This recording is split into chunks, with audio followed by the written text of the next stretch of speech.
Hi guys. Tonight we settle into a world where the air bites sharper than anything your heated bedroom could ever imagine. Snow stretches endless and white, and you step into a Native American winter camp at dawn, where your breath leaves small clouds that drift like ghosts above the frosted ground. The people here have no electric blankets, no radiators humming in the corner, no thermostats at the flick of a finger. It is just them, the land, and whatever ingenuity centuries of survival have carved into their traditions. You probably won't survive this night if you were suddenly dropped here in your pajamas, so take comfort in the fact that we're only visiting through imagination. So, before you get comfortable, take a moment to like the video and subscribe, but only if you genuinely enjoy what I do here. And while you're at it, post your location and local time down in the comments. I love seeing where in the world you're watching from. Now, dim the lights, and let's step closer. You trudge through freshly fallen snow that squeaks beneath your moccasins, the kind of dry, crystalline flakes that only gather when the temperature plunges well below freezing. The sky above is tinged with soft lavender, the promise of a reluctant sun still hidden below the horizon. Around you rise the faint silhouettes of dwellings. Some are round, mounded earth lodges with smoke feathering out of their tops. Others are sharp, triangular teepees rising like sentinels against the pale glow. Your eyelashes frost, and every exhale makes you acutely aware of how thin the veil is between your body's heat and the cold that wants to claim it. The camp hums with muted life. Children, their noses red, peek out from under blankets of rabbit fur.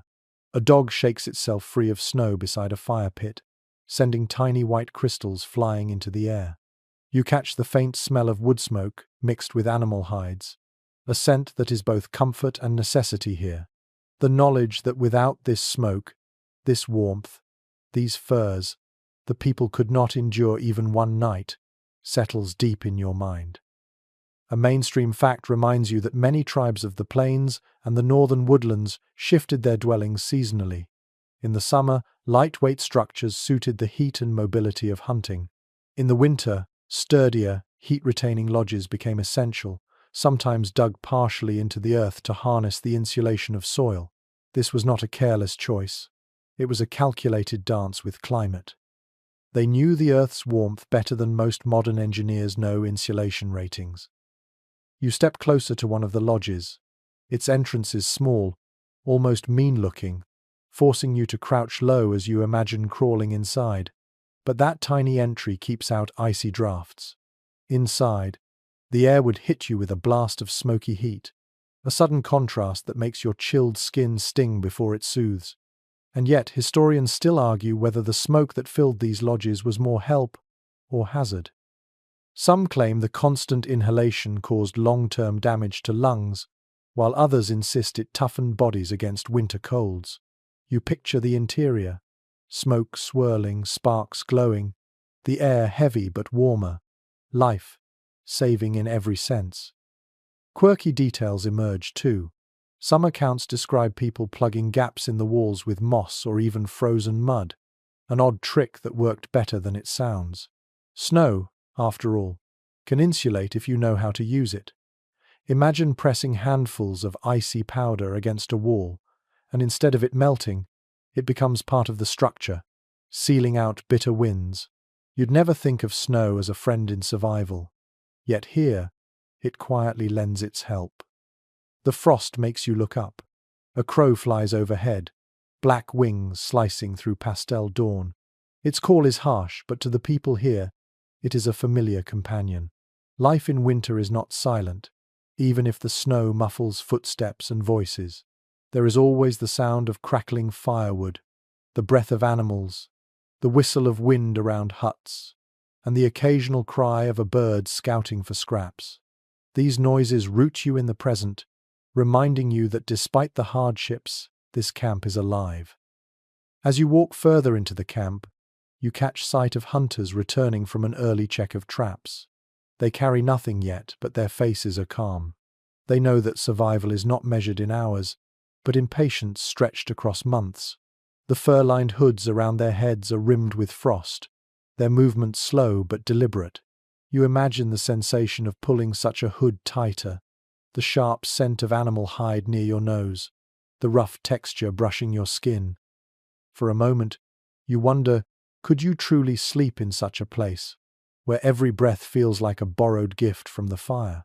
The answer lies in adaptation. You'd curl against your kin, wrapped in layers, body heat mingling with theirs, and accept that survival is not just about personal strength but about collective warmth. This truth hums beneath every gesture in the camp. The sun finally crests, weak and pale, throwing gold across the snow. Its light glints off the ice-coating tree branches, turning the forest edge into a cathedral of glittering spires. You shiver, both from the imagined cold and the awe of such a sight. In this stillness, the camp's resilience glows brighter than the sunrise. Without modern warmth, these people shaped entire lives around the question of how to sleep, how to dream, and how to wake again with enough strength to continue. You take one last look at this frosty dawn arrival. The camp is stirring, fires crackling louder, voices rising, and yet the mystery of the night's survival lingers in the air. Tonight, you will follow them deeper into their shelters, closer to the heart of their winter endurance, to see how rest was carved from a world that offered little mercy. You press onward along a snow-packed trail that winds between the clustered lodges, the ground beneath your feet crunching like brittle glass. Each step echoes in the stillness, magnified by the frozen quiet that settles over the camp. There is no background hum of engines, no distant highway to mask the sound, only the rhythmic creak of snow compressing under your weight. You notice how narrow these paths are, barely wider than a single person, because energy here cannot be wasted on unnecessary clearing. Every shoveled line has purpose, each one a lifeline to warmth, food, or firewood. The sharp air tastes almost metallic on your tongue. Your nostrils sting, hairs inside freezing with every inhalation. You tug your cloak tighter, and in doing so, you feel the faint heat trapped beneath layers of hide. You imagine children hopping along behind their parents, leaving smaller tracks that quickly fill with powdery drifts.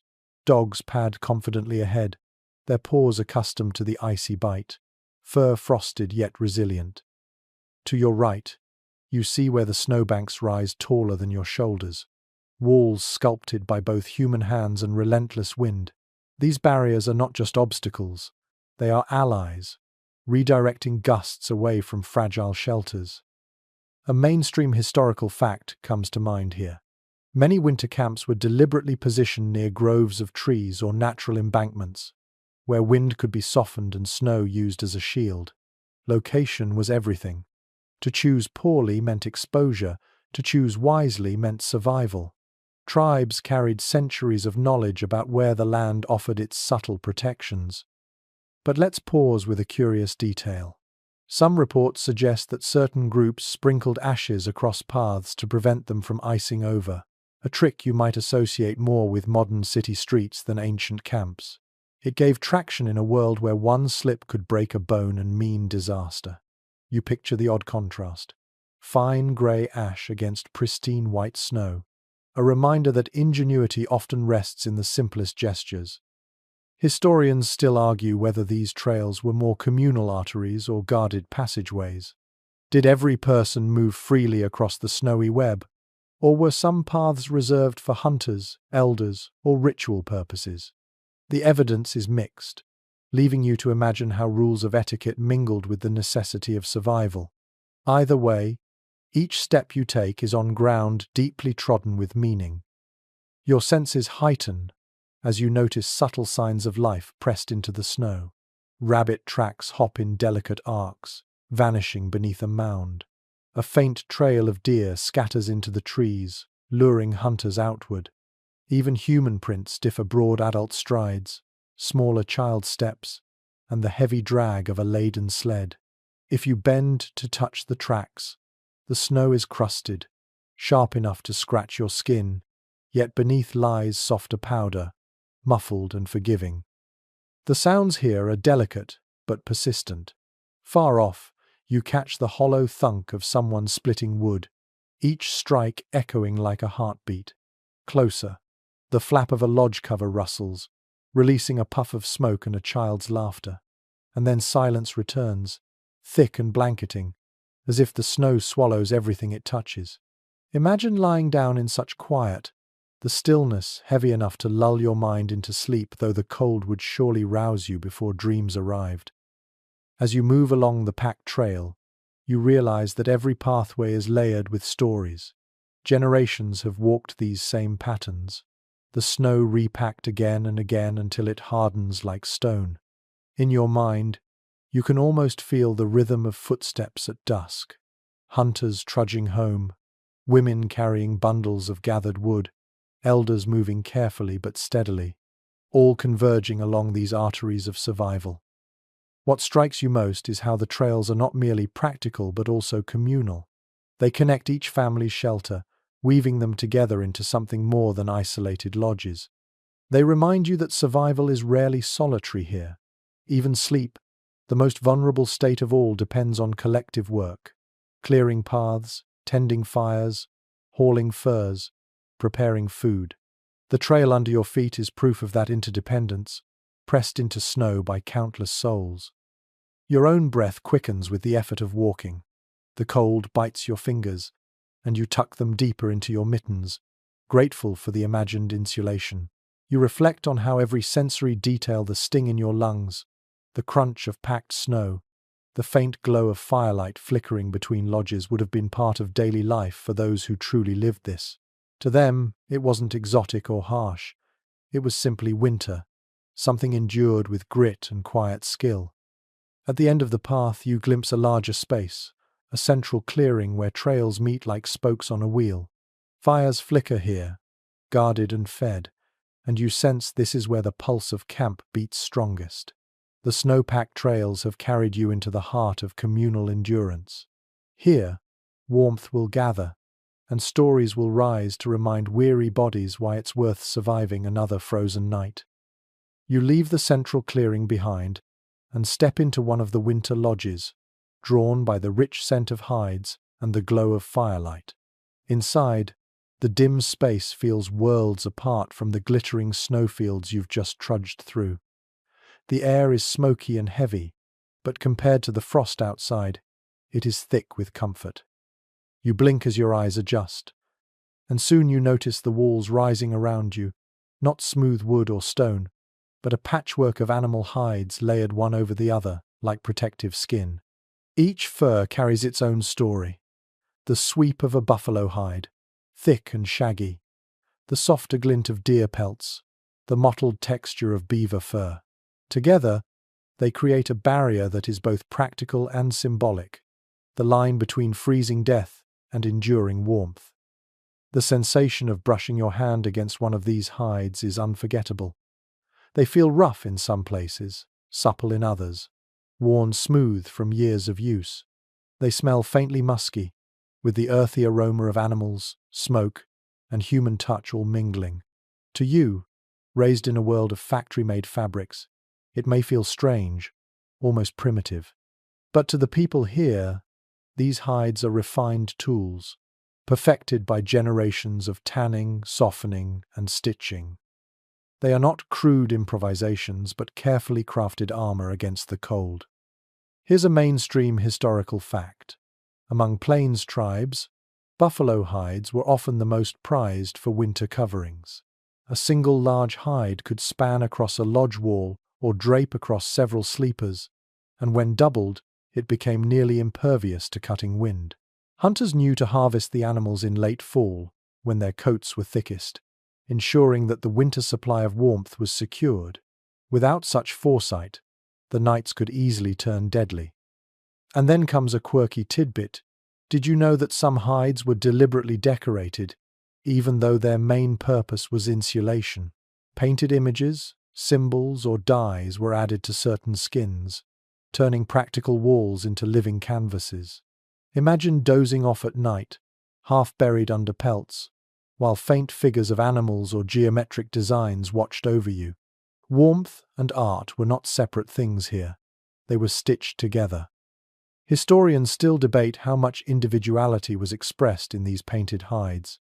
Were the designs purely spiritual and communal, Or did families add their own touches as a form of identity, the way you might decorate a bedroom today?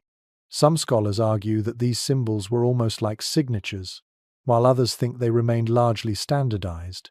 The truth may lie somewhere in between, but either way, the hides carried more than just warmth, they carried meaning. You settle lower inside the lodge, near the edge of a sleeping space. Here, bedding is layered thick, mats of reeds or woven grass beneath, hides stretched across, furs piled high. When you sink down, your body weight compresses the layers, releasing a faint crackle of dried reeds and a soft sigh of fur shifting into place. You imagine the relief of lying here after hours of walking frozen trails, muscles loosening, your back slowly warming against the compressed hides. The soundscape is intimate. Fire pops gently in the hearth at the center, sparks flaring upward toward the smoke hole. Soft voices murmur nearby, parents soothing children or elders humming low songs. Somewhere, a dog shifts and exhales, its body curled against the side of the lodge wall. All of this happens in a haze of warmth that seems miraculous compared to the icy air just outside. In this half-light, you can almost drift off. The furs rise around you like a cocoon, shutting out the frozen wind. Each hide adds a layer of protection not only against weather but also against fear. It's the knowledge that these layers mean survival, that you are wrapped in the strength of the buffalo, the deer, the beaver. The hides don't just keep you alive. They remind you that you are part of a chain of lives, connected through hunt, craft, and community. Your thoughts wander. How different is this from slipping beneath your own blankets at home? You have synthetic fibers, electric heat, climate control. Yet here, despite the lack of such luxuries, the experience of seeking warmth is universal.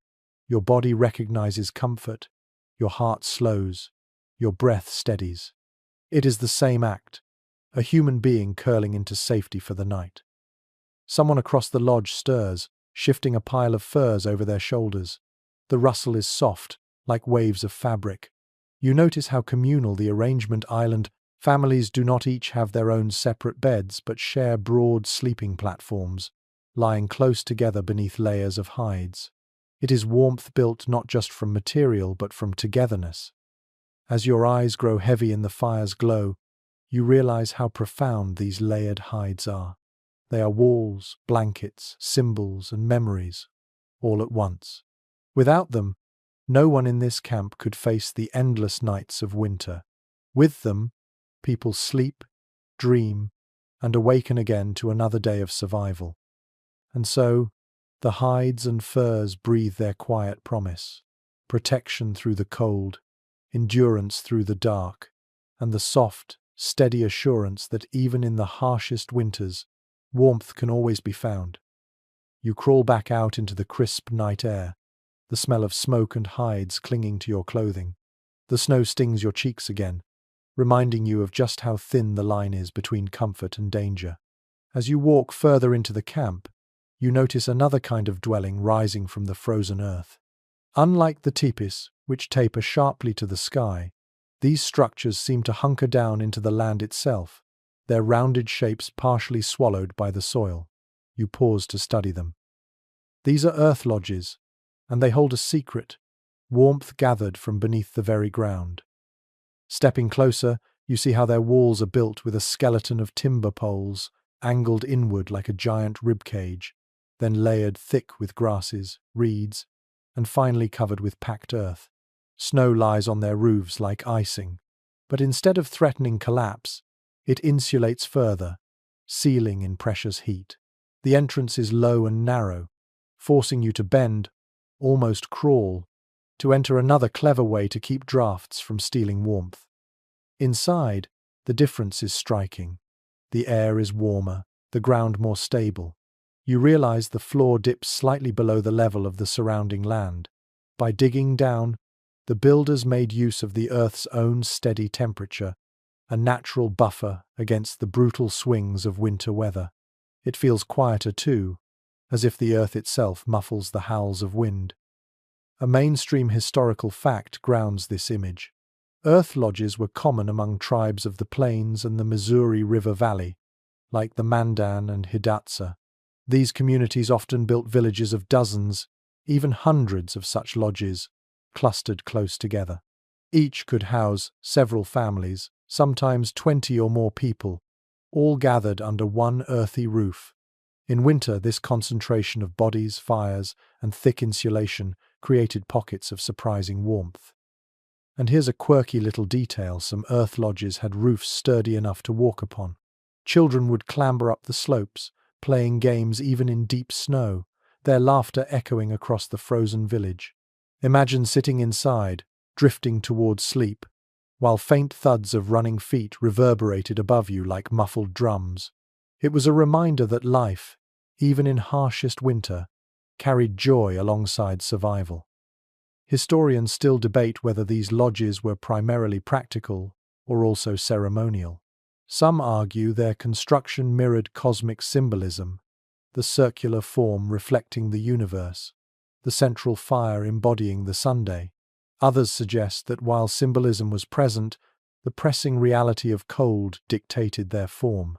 The debate leaves you picturing families curled around their hearths, perhaps not thinking of cosmic models at all, but simply of making it through the night. You sit at the edge of one sleeping platform, built of packed earth topped with mats and furs. Around the central fire, people gather, not all lying down yet. A few talk quietly, tending to tools or sipping broth from wooden bowls.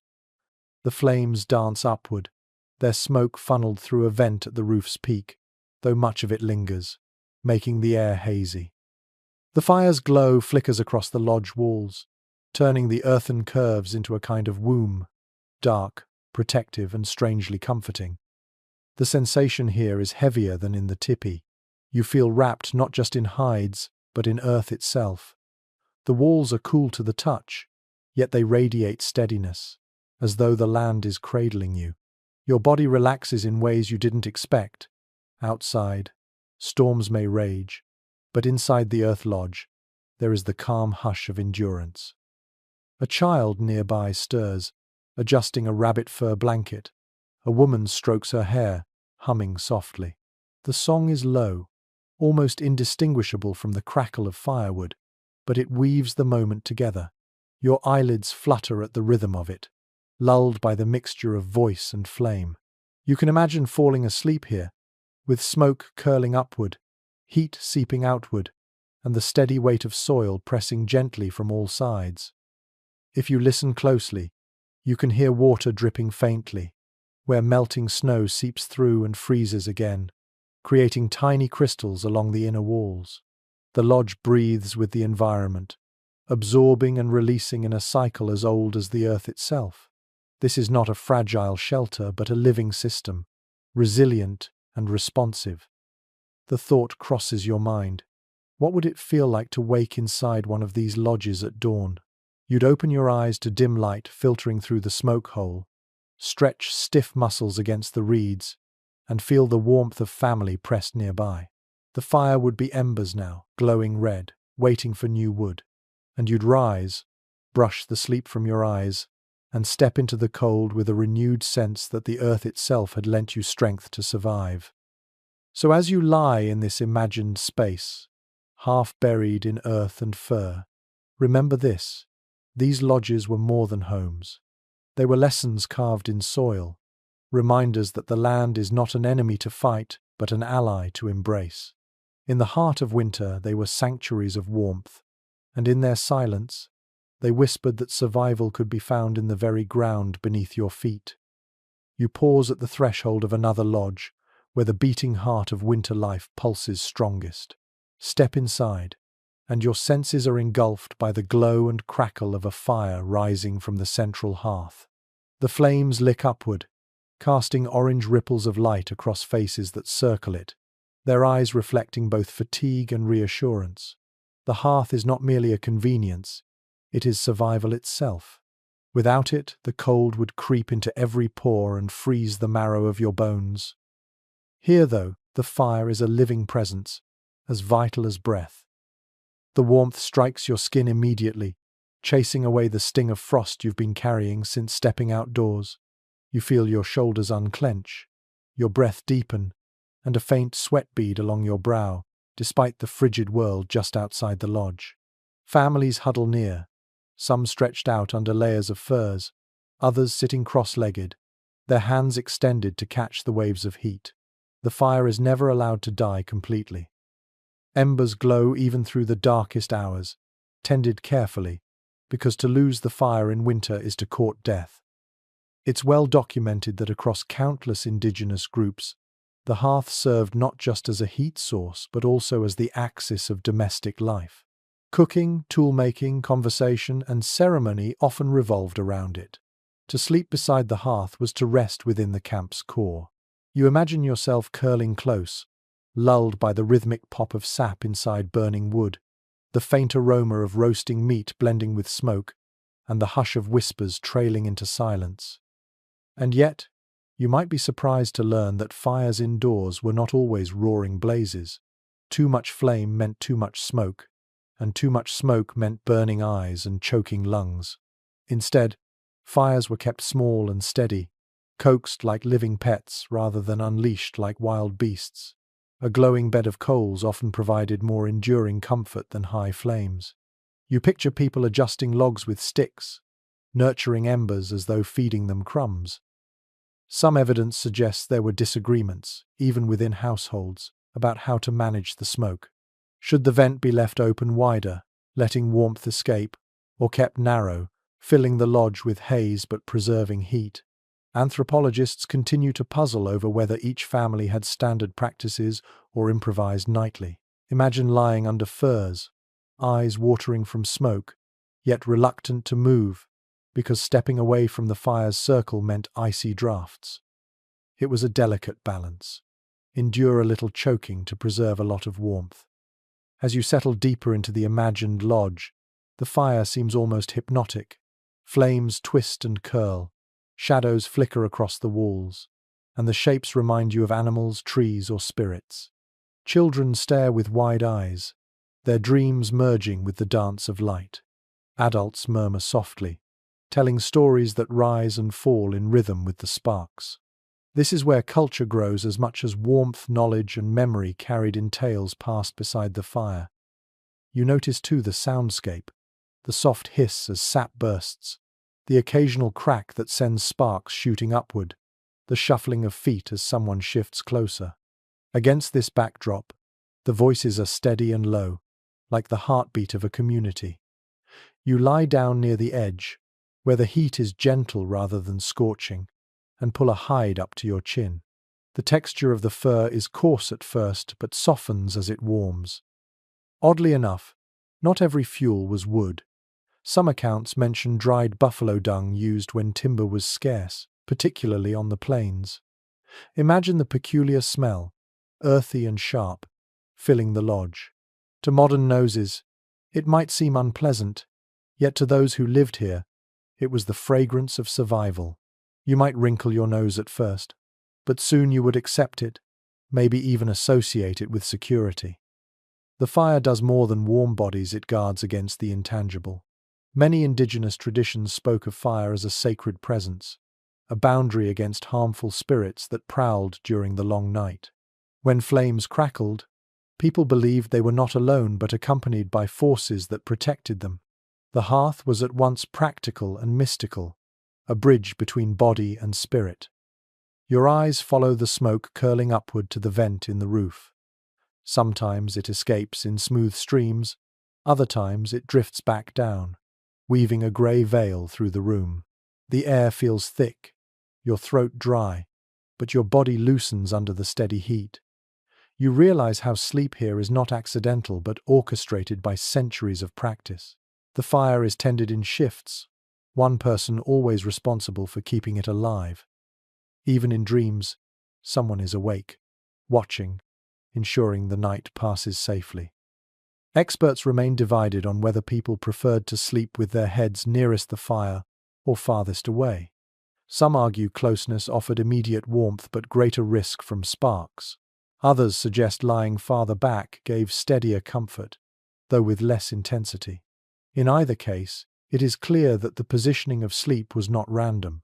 It was another layer of survival strategy, tested over generations. The imagery grows softer as you close your eyes. You hear a pot bubbling gently on the fire, releasing the scent of venison stew thickened with corn or beans. You hear the faint rustle of a hide flap shifting in the wind, and you feel the slow expansion and contraction of breath, not just yours but those of every person around you. The fire binds these rhythms together. Outside, the snow still falls, the night still howls, but inside, the fire is a world apart. It is warmth that reaches into your bones, light that softens the darkness, and reassurance that dawn will come. Without it, there would be no sleep, no survival, no stories. With it, entire nations endured winters that would flatten the unprepared. And so, as you lie near the fire, watching sparks climb like fleeting stars into the smoky roof, you understand why the hearth was never merely a tool. It was the heart itself, the pulse of winter life, the guardian of dreams, and the anchor that made each night survivable in a world without modern warmth. The smoke hole above your head draws your attention now, a small but vital gap cut into the roof of the lodge. You tilt your face upward, eyes half closed, following the spirals of grey vapour as they drift lazily toward that opening. Sometimes the smoke finds its way out, slipping into the night air with grace. Other times it clings stubbornly inside, making your lungs ache and your eyes water. This is not a flaw of design so much as a gamble with nature. A smoke hole is both salvation and nuisance. It's well established that many winter dwellings, whether earth lodges or teepees, relied on these vents. Without them, the interior would quickly become unlivable, choking with fumes until no one could rest. The vent was the only compromise between retaining warmth and preserving breathable air. If you've ever tried to camp in a tent with a fire, you know the challenge.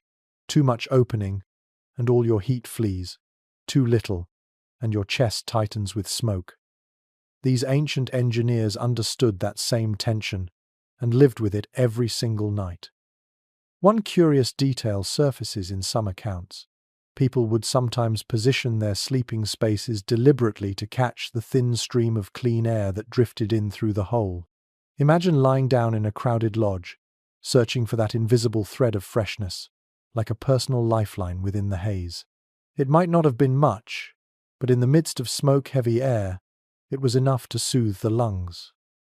Archaeologists and ethnographers have long disagreed about how adjustable these vents really were.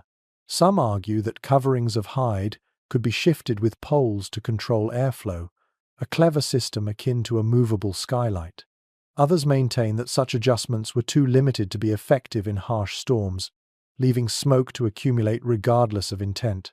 The truth likely varied from one group to another, shaped by materials, geography, and tradition. The question lingers, unresolved, leaving us to imagine families improvising with each gust of wind. From where you sit, you can see how the hole serves another purpose too. It is a connection to the sky. Through it, moonlight and starlight sometimes fall in silvery shafts, piercing the smoky haze with fragile beauty. During storms, flakes of snow drift inside, hissing as they melt on the coals.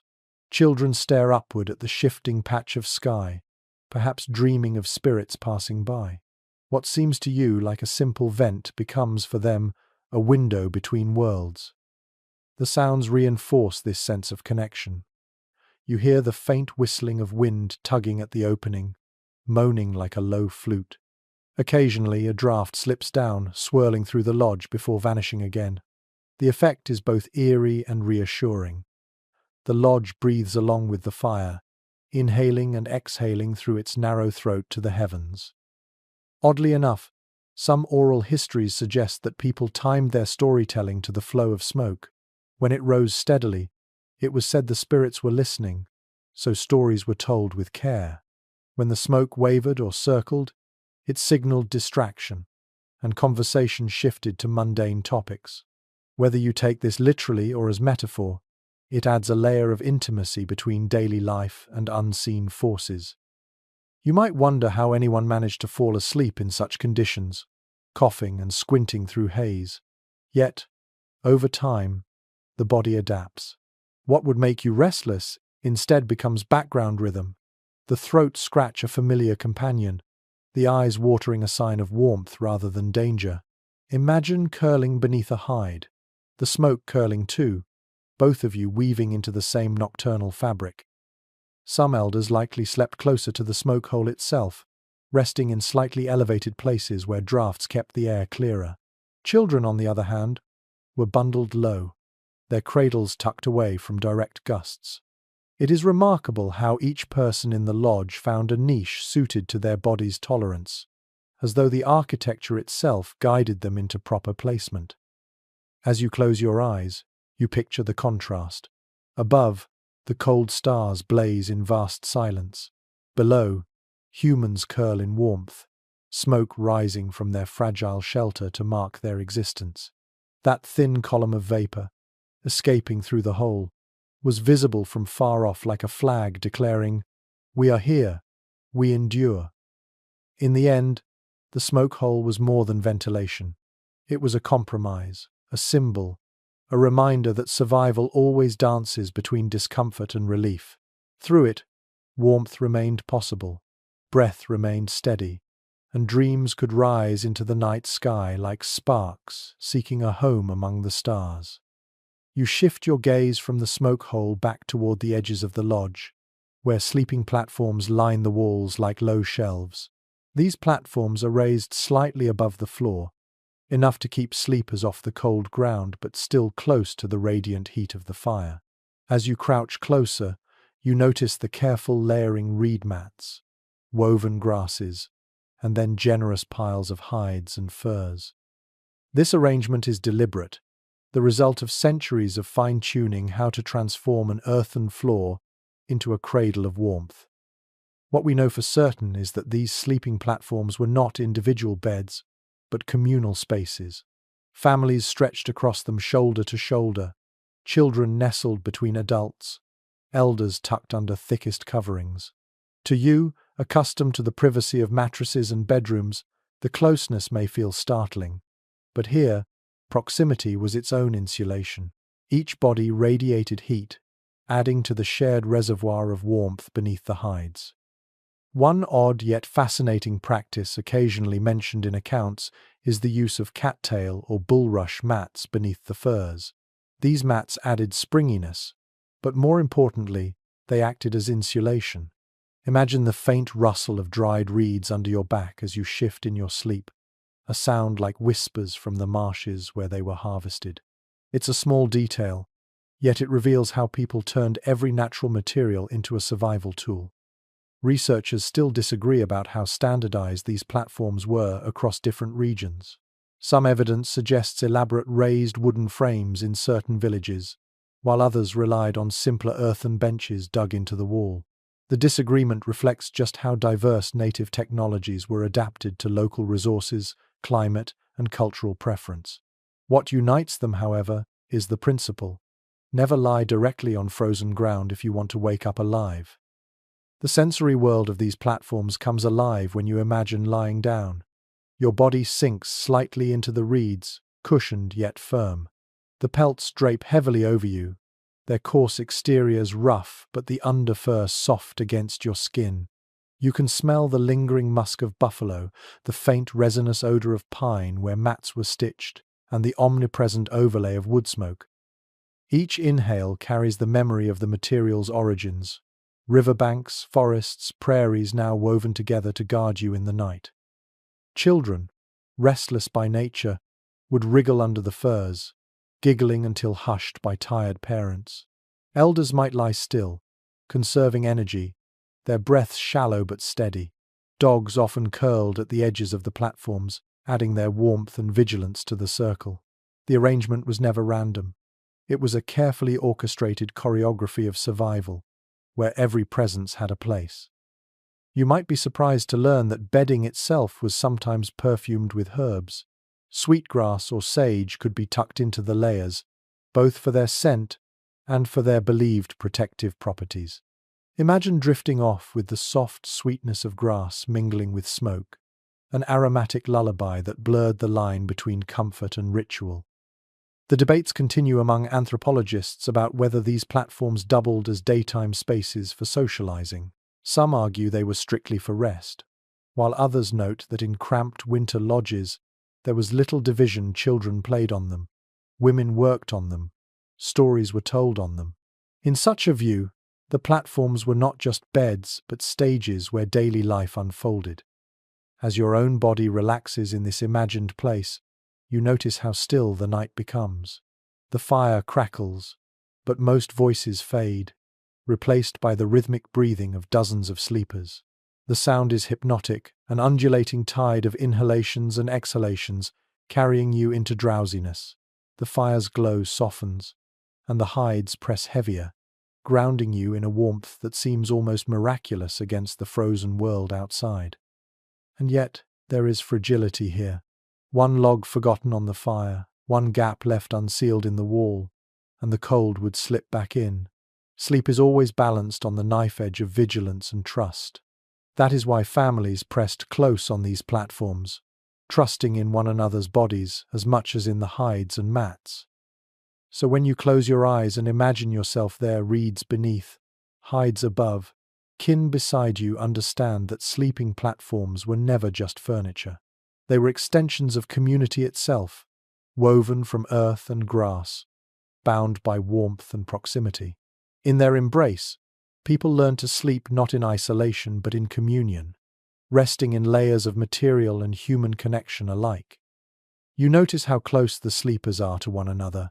Arms brush in the dark, legs tangle beneath the hides, and every inhale is answered by another body's exhale. In this world, solitude is a luxury you cannot afford. Warmth comes not from distance, but from the press of shoulders and the rhythm of shared breath. You realize that here, in a winter lodge, the phrase, body heat, takes on its truest meaning. Contemporary accounts remind us that across countless tribes, families slept in clusters, sometimes 3 or 4 people, under the same pile of hides.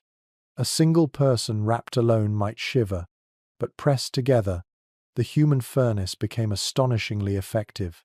To you, used to sleeping alone in a wide bed, the intimacy might seem overwhelming. Yet here, it was the simplest, surest guarantee against freezing. One curious practice sometimes described in oral tradition involves deliberately arranging sleepers by age and role. Children, most vulnerable to cold, were tucked between parents, cocooned on both sides. Elders might be positioned deeper in the lodge, away from drafts, where the fire's heat was most steady. Even dogs or pups were invited into the pile, their small bodies contributing surprising warmth. Picture it: fur against fur, skin against skin, an entire household forming a living quilt. Some scholars argue over just how intentional these arrangements were. Did families meticulously assign positions each night? Or did habits evolve naturally through repeated winters? The evidence is mixed, leaving you to imagine the nightly shuffle, bodies adjusting until everyone found a pocket of comfort. Whatever the case, the result was the same: a collective defense against the cold. Lying there, you would feel it instantly, the radiance of another body beside you. At first, it might make you restless, your personal space dissolved. But as the hours stretched on, you'd begin to treasure the steady warmth, the subtle rise and fall of a sibling's chest against your shoulder, the heartbeat of a parent felt faintly through hides.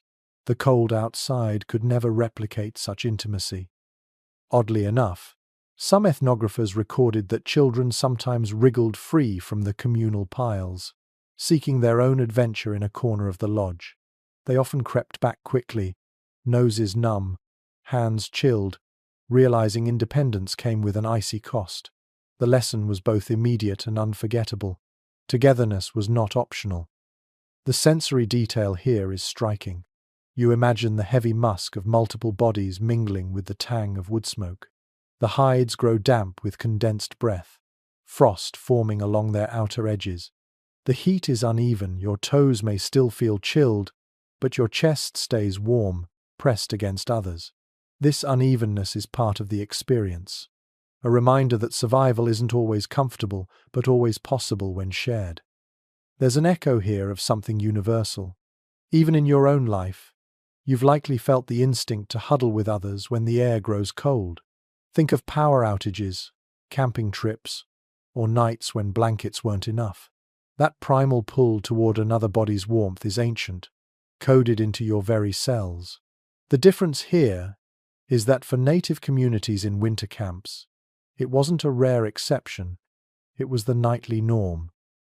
Experts remain divided over whether this closeness fostered stronger social bonds or created tensions.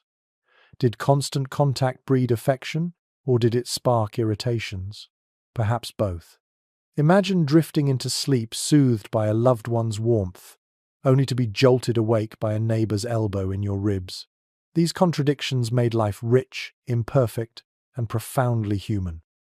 The psychological comfort may have been as important as the physical heat. To fall asleep in a circle of kin was to be reminded that you were not alone in facing the endless night. The cold world outside could rage with storms, but inside, pressed close with others, you carried a fortress of shared warmth. Dreams, too, must have carried this sense of collective safety visions, shaped not in isolation, but in the presence of a breathing community. As you lie in that pile of hides and bodies, your modern instinct might whisper discomfort. But soon as your skin adjusts to the mingled heat and your mind softens into drowsiness, you would recognize the genius of it. Shared body heat was not merely a necessity, it was an unspoken covenant of care. It said, "We survive together, or not at all." And so, in the winter lodges, sleep was not a solitary act but a communal ritual. Every night reinforced the truth that warmth comes from one another. Every dawn proved that huddling close, messy, intimate, imperfect was enough to keep life moving forward in a frozen world.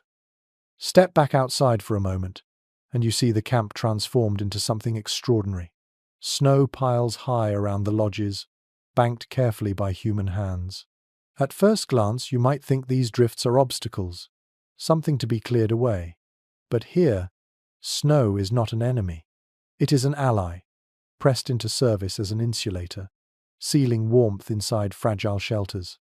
It's well known among archaeologists that many native groups used snow intentionally, piling it against lodge walls or around tipi bases to cut drafts. The trick was simple yet brilliant. Cold air cannot pass easily through compacted snow, and what seems freezing on the outside becomes a protective layer. You can picture families working together with shovels or even hands, patting the white mounds into place like clay. You might be surprised to learn that some winter shelters were even built directly from snow itself. Accounts of Inuit and other Arctic peoples describe igloos domes carved from blocks of snow stacked in spirals. Inside, these spaces stayed astonishingly warm, often above freezing, while outside the temperature might plunge far below zero. Imagine lying inside such a dome, your body heat trapped in the compacted snow, while the howling wind rages beyond. Among plains and woodland tribes, though, snow was used more often as a supportive material than a structure. Packed around dwellings, it stiffened walls and muffled sound. At night, you'd hear the muffled hush as gusts of wind hit the drifts and simply slid away, unable to pierce the camp's defenses. Even today, researchers still discuss whether this technique was widely adopted out of necessity or whether it carried ceremonial meaning as well. Was snow merely insulation, or was it also seen as the Earth's blanket, a sacred cover gifted in winter? The sensory world of such a snowbound camp is unforgettable. Outside, the cold bites at your face, but as you run your hands along the packed drifts, they feel smooth, firm, and surprisingly solid. The air close to the snow walls is hushed, absorbing sound so thoroughly that your footsteps seem swallowed before they echo. You feel as though the camp itself is wrapped in a cocoon. Inside, the difference is immediate. The warmth of the fire and bodies stays contained, rebounding off fur and earth, trapped by the icy barricades outside. Frost forms on the inner walls, delicate crystals glinting in firelight. Children sometimes press their fingers against these frosty patterns, marveling at how close beauty and danger could sit together. You can almost hear their laughter echoing softly, even as the cold nips at the cracks in the doorway. Oddly enough, some explorers recorded seeing snow deliberately shoveled onto lodge roofs as well. The added weight pressed hides tighter against the frame and increased insulation, much like the way a heavy quilt pins you into bed. To modern eyes, this might seem like tempting collapse, but to those who practiced it, the method was controlled, and the snow acted as an additional shield. Ethnographers continue to puzzle over whether snow piling was always planned or sometimes accidental, the natural drift of wind simply adopted as protection. Evidence is mixed, yet what matters more is the ingenuity behind using every element of the environment to survive. What threatens you in one form can save you in another. Imagine drifting into sleep in such a snow-protected lodge. Outside, the night howls, wolves cry in the distance, and the wind sweeps across the plains like an invisible hand. But inside, you are cocooned, fire flickering, furs piled high, snow mounded thick around the walls. The silence is deep, broken only by soft snores and the occasional crack of wood. You breathe in warmth, and for a few hours, the cold world disappears. The beauty lies in the paradox. Snow, the very symbol of winter's cruelty, becomes the shield that allows you to rest. The drifts outside, sculpted by hands and winds alike, are the quiet guardians of sleep. And so you learn a lesson that these communities knew instinctively, that survival means rethinking the elements, turning hardship into shelter, and finding comfort in what first appears hostile. As you wander further across the snowy camp, your eye is drawn to a very different kind of dwelling. Unlike the earth lodges that sink into the soil, these rise tall and lean, their frames of poles stretching upward in a graceful cone.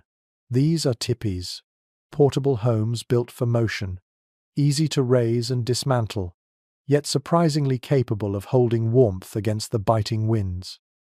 Their pointed shapes cut elegantly into the winter sky, each one rimmed with snow along its base, each one glowing faintly from the fire within. It's well documented that the peoples of the plains, such as the Lakota, Cheyenne, and Blackfoot, relied heavily on tipis for both summer mobility and winter survival. Designed for a nomadic life following the buffalo, they had to be sturdy enough to endure blizzards, yet light enough to carry across open grasslands. Their form was practical genius, long poles lashed together, covered in buffalo hides stitched tightly, with a smoke flap at the top to vent heat and haze. One curious detail you may not expect: tipis were sometimes lined with an extra layer of hides during winter. This inner cover created an insulating pocket of air between two walls, much like the double-paned windows you know today. Imagine the effect: wind hammering outside, but inside, a buffer of still air preserving warmth. It's the kind of clever adaptation that makes you realize these dwellings were not just temporary shelters, but refined engineering born from centuries of experience. Experts remain divided on just how warm tipis could become in sub-zero temperatures. Some argue that even with multiple hides and an interior fire, they remained chilly compared to earth lodges. Others insist that with proper insulation and careful placement of the fire, a tipi could be surprisingly comfortable, even in deep snow. Both views likely hold truth depending on wind direction, resources, and the skill of those tending the flames. Step inside one now, and you feel the immediate intimacy of its smaller space. The fire crackles in the center, its smoke funneling upward through the open flap. Around the edge, sleeping mats are laid in a circle, each space claimed by family members who curl beneath furs. The walls slope inward, making the room feel like a cocoon, and the poles above cross in a lattice, silhouetted against the smoky sky. You can almost hear the faint whistle of wind sneaking through seams, a reminder of the fragile boundary between life and death. Oddly enough, some early explorers noted how easily a tipi could be taken down, packed onto a travois, and moved in under an hour. Imagine that the very same structure that protected you from a blizzard one night might be folded away and carried across the plains the next morning. This mobility was not a luxury, but a necessity in a landscape where the herds dictated survival. Even in the heart of winter, adaptability was the rule. The sensory experience of sleeping in a teepee differs from that of an earth lodge. The ground feels closer here, the hides tighter, the space smaller. You curl in closer to your kin, the firelight painting shadows that climb the slanted walls. The smell of smoke is sharper, concentrated in the narrower space, and you find yourself breathing shallowly to adjust. The hides rustle faintly when wind presses against them, and snow outside sometimes slides down the conical sides with a muffled sigh. Some anthropologists suggest that the tipi's shape itself carried symbolic meaning, its rising cone echoing the connection between earth and sky. Others argue that practicality outweighed symbolism. The cone simply offered the strongest shape against the wind. The debate continues, but as you lie there, eyes following the smoke drifting upward, it's easy to believe that both meanings could coexist. Shelter that was at once functional and spiritual. Children here drift into sleep with stories whispered by their parents, eyes closing as sparks leap upward into the vent. Dogs curl at the edge, noses tucked beneath tails, while the fire shrinks into glowing coals. The hides above hold firm against the storm. The snow at the base thickens into insulation, and within this fragile cone, a family dreams together. As you imagine pulling a buffalo hide tighter around yourself, the wisdom of these portable tipis becomes clear. They were more than tents. They were lifeline structures that allowed entire nations to follow the rhythm of the land, to sleep through blizzards, and to awaken ready to move again.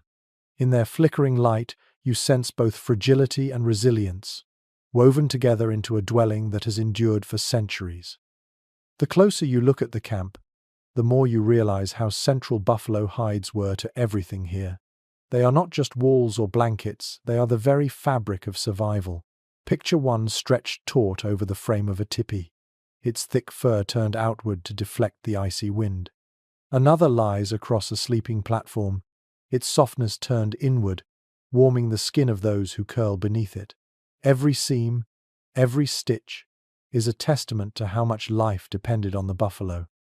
Archaeological evidence shows that winter hides were harvested at just the right season. Buffalo killed in late autumn carried thick, dense coats, designed by nature to shield the animals from blizzards. When tanned and prepared, these hides became almost impenetrable barriers against the elements. Families might spend weeks working them, scraping, stretching, smoking, until they were supple enough to bend, but tough enough to withstand storms. To lie beneath one was to borrow the buffalo's strength for your own survival. One unusual practice recorded by early observers was the use of multiple hides layered together like shingles. Outer hides might be arranged so that snow and rain slid downward, while inner hides trapped precious heat. Imagine the care it took to position them correctly, knowing that one gap could let icy drafts creep in. It's the same logic you find in modern waterproof jackets. Layers protecting layers, each with its own purpose. But the debate among historians persists. Were buffalo hides primarily chosen for their physical properties, or did spiritual reverence also dictate their use? Some argue that the animal's role as a sacred provider of food, tools, shelter, clothing meant its hides carried symbolic power beyond practicality. Others suggest necessity came first, with spiritual meaning growing later from sheer dependence. The answer may be both, intertwined so closely that it's impossible to separate. The sensory detail of these hides is vivid. You run your fingers across the outer side, feeling coarse, wiry fur bristling like frozen grass. Flip it, and the underside is smooth, smoky from tanning, faintly oily with animal fat used for preservation. The smell is musky, a blend of earth and beast, lingering even after months of use. At night, wrapped tightly, you would breathe this scent in your dreams, comforted by its familiarity. You might be surprised to learn that buffalo hides were not only functional but sometimes decorative. Certain families painted them with geometric designs or scenes from hunts, transforming a simple blanket into a canvas of memory. Imagine drifting to sleep beneath such images, the day's victories or visions of the spirit world hovering above your resting body. Warmth and storytelling became inseparable. In the firelight, you picture children burrowing beneath a massive hide, only their noses poking out, eyes heavy with sleep.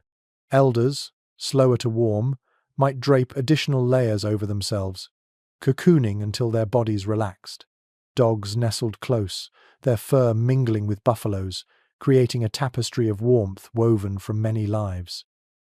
Ethnographers still discuss whether every family had equal access to high-quality hides. Did wealthier hunters or skilled tanners claim the thickest, warmest ones, leaving others to make do with thinner skins? Or was there a more communal sharing of resources in winter camps?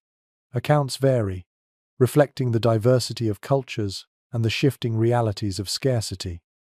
As you curl into your imagined bedding now, you feel the immense weight of the hide settle across your body.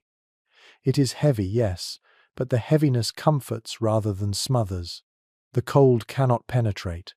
You breathe deeply, inhaling the musky warmth, and your muscles relax in gratitude. The buffalo's body, once roaming the plains, now shelters you in the heart of winter. Oddly enough, some hides were so thick that families joked they were nearly impossible to fold or roll for travel. The humor lightens the harshness of the season, a reminder that even in survival, laughter found its place. Picture someone wrestling a stiff hide, grumbling, while children giggle nearby, proof that resilience isn't only in strength but also in spirit. And so, in the deep winter nights, buffalo hides became more than materials. They were guardians, canvases, companions. To sleep under them was to rest in the gift of a creature that gave everything, from meat to shelter, from sinew to stories.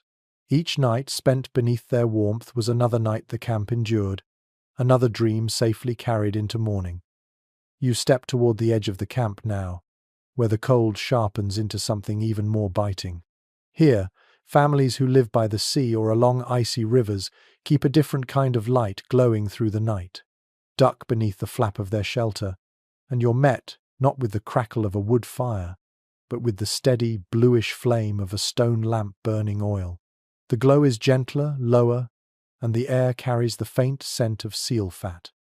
It feels less like a roaring hearth and more like a heartbeat, constant, understated, yet absolutely essential. Records from Arctic and subarctic peoples, Inuit, Yupik, and others describe these lamps, known as quillik, as the center of domestic life.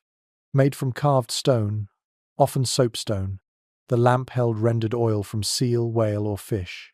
A moss or plant wick absorbed the liquid and burned with a steady flame. In winter, this single object provided light, heat, and even a surface for cooking. To imagine a night without one is to imagine darkness swallowing every corner of your dwelling. What might surprise you is how versatile these lamps were. Women tended them constantly, trimming wicks with delicate bone tools to keep the flame steady. The lamp could be brightened for weaving or dimmed for sleeping. With practice, a single quillik could burn for hours, its glow sustaining both warmth and morale. In a place where driftwood was scarce and fires were a luxury, this modest flame was everything. There's still discussion among historians about how much heat such lamps truly generated. Some suggest they were enough to keep small snow houses above freezing, making the difference between life and death. Others argue the warmth was modest, better for cooking and light than for heating a room. The truth, likely, lies in between heat amplified by furs, bodies, and the clever architecture of snow shelters.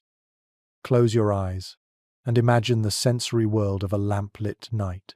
Shadows sway across curved snow walls, turning the room into a flickering dreamscape. The flame hisses softly as oil burns, a sound as soothing as rain on canvas. The smell is pungent, fatty, almost sweet, clinging to your clothes and hair until it becomes inseparable from memory. You lie beneath hides, your face tingling with warmth where the light touches, your back still chilled by the icy floor. This uneven comfort is strangely calming, reminding you that survival is about balance, not perfection. Oddly enough, Explorers recorded stories of lamp flames being so steady that children would fall asleep watching them, hypnotized by the soft blue glow. In their dreams, the flame became the sun, promising that warmth would return again. Imagine drifting off with that image, an eternal miniature sun flickering above you, whispering that tomorrow is possible. Anthropologists continue to puzzle over the symbolic role of these lamps. Were they simply practical, or were they sacred representations of life itself? Many oral traditions point to the latter. The lamp flame was often associated with the spirit of the home, a reminder that even in darkness, light endured. Women who tended them carried immense responsibility, for to let the lamp go out meant letting the home itself fade into peril. The practical details remain fascinating. Oil had to be collected, rendered, and stored carefully, often in sealskin bags. Wicks were trimmed with precision to avoid smoking too heavily. Every family knew that their lamp's health mirrored their own. A sputtering wick warned of hunger, while a strong flame meant security. Now imagine yourself curled in one of these coastal shelters, the sound of the wind muffled by snow walls, the only illumination a small flame-painting orange arcs on your hide blanket. Outside, waves crash against ice, their roar softened by distance. Inside, the steady hiss of the lamp is the last thing you hear before sleep. Your dreams mingle with its glow, fragile but resilient. The irony is striking. The coldest, harshest environments gave rise to the smallest, most delicate sources of warmth. Yet these tiny flames were enough to carry entire communities through endless winters. They remind you that survival isn't always about abundance. Sometimes it's about making one flame last the night, and trusting it will be enough to see the dawn. You linger now in the quiet of a lodge, where daylight filters weakly through the smoke hole, catching on the shimmer of tools laid neatly against the wall. They gleam faintly, made of bone and antler, shaped by careful hands into instruments that transform stiff, raw hides into bedding soft enough to cradle tired bodies. You crouch closer, running your eyes over scrapers, awls, and fleshing tools, each one smooth from years of use. These were not decorative objects. They were the difference between shivering on rough skins and sinking into supple blankets that held warmth through the night. Archaeologists have uncovered countless examples of these implements, confirming how central they were to winter survival. A bone scraper fashioned from a bison's rib could strip flesh and fat from a hide. An antler awl could punch holes for stitching, binding pieces together into mats or covers. To sleep on hides untreated was to risk discomfort and drafts. To prepare them properly was to create insulation as effective as any modern quilt. One unexpected trick described in early accounts involved using sand or even pumice to rub hides smoother, reducing stiffness. Imagine the rasping sound of stone against skin, the slow transformation of a stiff, frozen sheet into something flexible enough to drape across your shoulders. It was painstaking work, often performed by women, and it filled the hours of long winter nights with the rhythm of scraping and softening. But researchers still disagree on the exact methods used by different regions. Some insist smoking the hides was essential, infusing them with protective oils and a pungent scent that lingered in every lodge. Others argue that oiling with animal fat achieved a softer texture, though it made the hides heavier. Evidence suggests both methods were used, depending on climate and resources. The debate continues, leaving us to imagine the variety of scents and textures filling winter shelters across the continent. The sensory details are unmistakable. As you touch one of these hides, it creaks slightly, pliant but firm. The smell is sharp, smoke, fat, and the earthy musk of animal clinging to every fiber. The tools themselves feel cold in your hand, their edges worn smooth but still strong. You can almost hear the scraping echo in your ears, a repetitive sound that might lull you if you were lying nearby, drifting into sleep as others worked by the fire. Oddly enough, some oral traditions mention that children were given miniature scrapers to mimic the work of adults. They learned by copying, their tiny hands making smaller arcs against scraps of hide. It was both play and practice, preparing them for the day when survival would depend on their skill.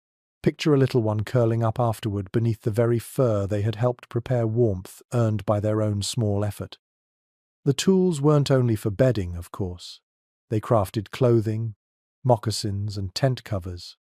But at night, when you settled into your sleeping space, the difference was felt most vividly. A properly softened hide draped fluidly across your body, holding heat without stiffness. A poorly prepared one cracked, shifted, or let drafts sneak through. The quality of your sleep was tied directly to the craftsmanship of these humble bone and antler tools. Ethnographers continue to marvel at the efficiency of such simple instruments. In a modern world obsessed with metal and machines, it is easy to underestimate how effective bone and antler could be. Yet these communities proved otherwise. What mattered was not the material but the knowledge etched into its use.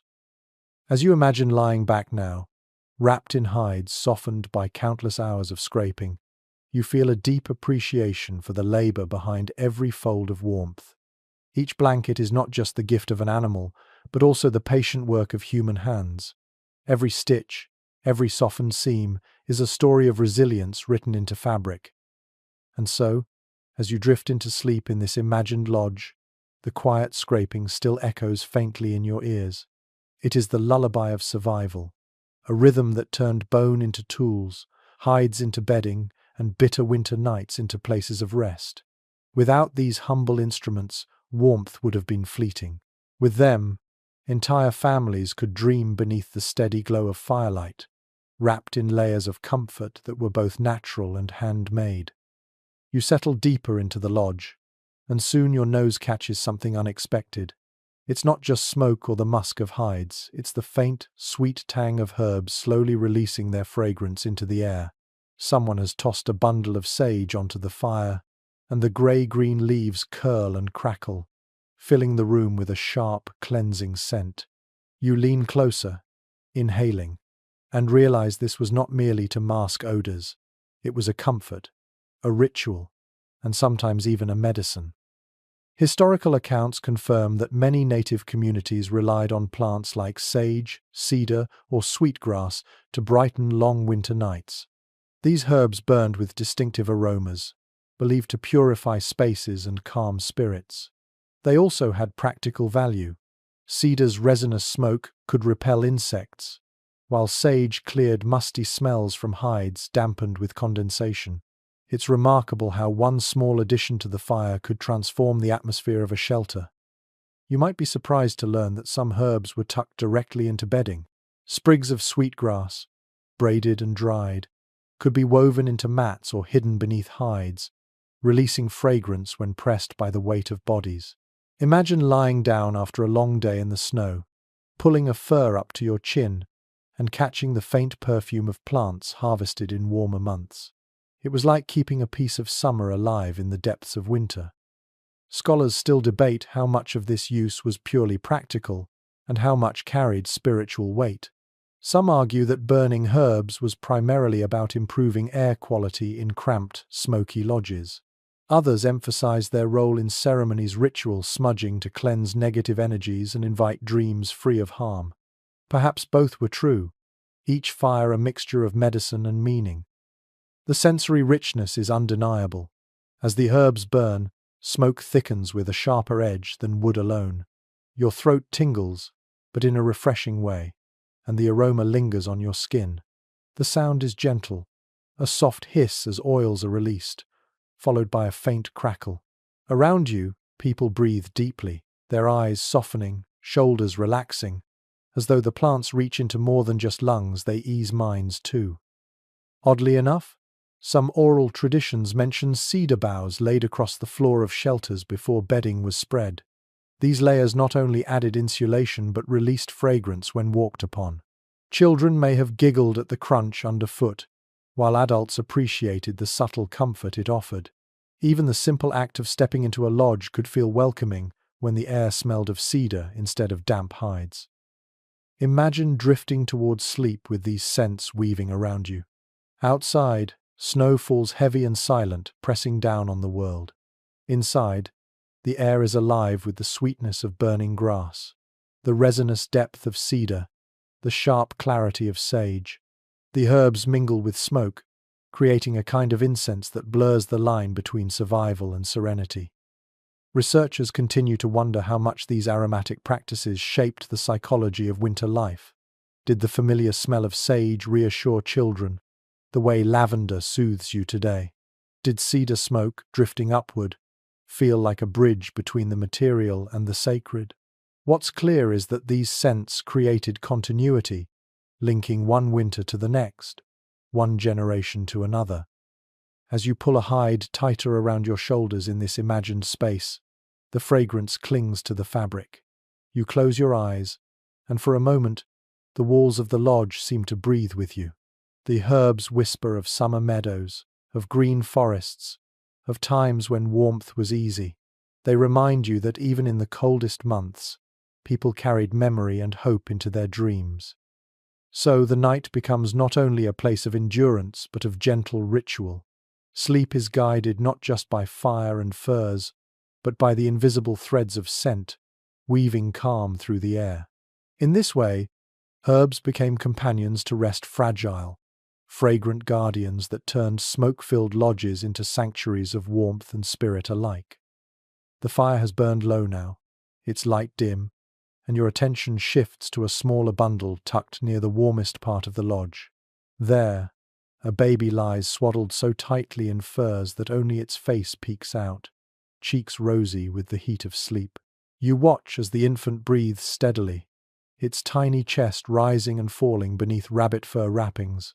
The stillness of the night is broken only by a soft whimper, quickly soothed by a mother's gentle hand stroking across the bundle.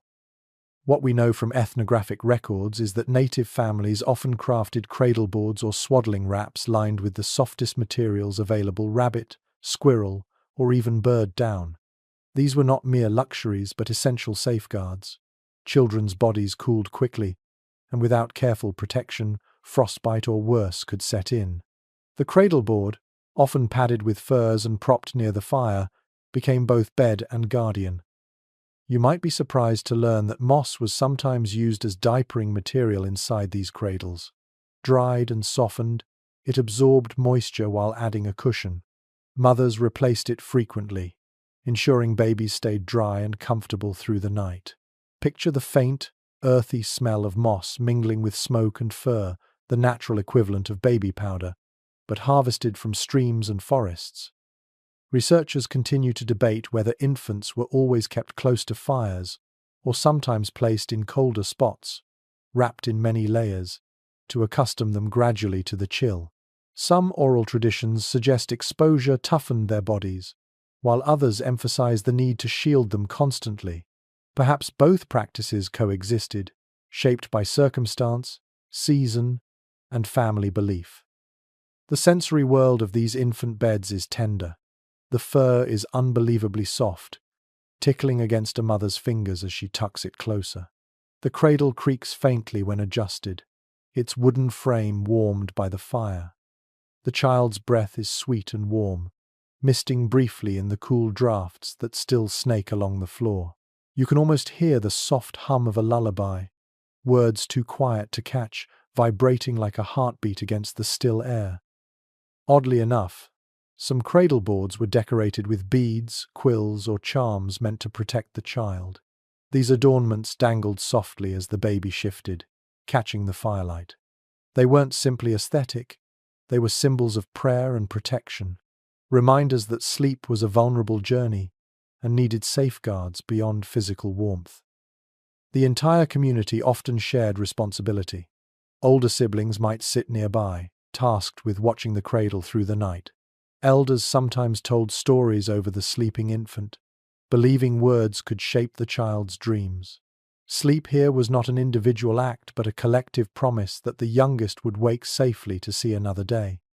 Imagine yourself as that infant for a moment, cocooned in warmth so complete that the winter outside ceases to exist. You cannot move much, but you don't need to. Every sense is flooded with reassurance. The heat of the fire, the weight of furs, the faint vibration of song, the steady murmur of voices close by.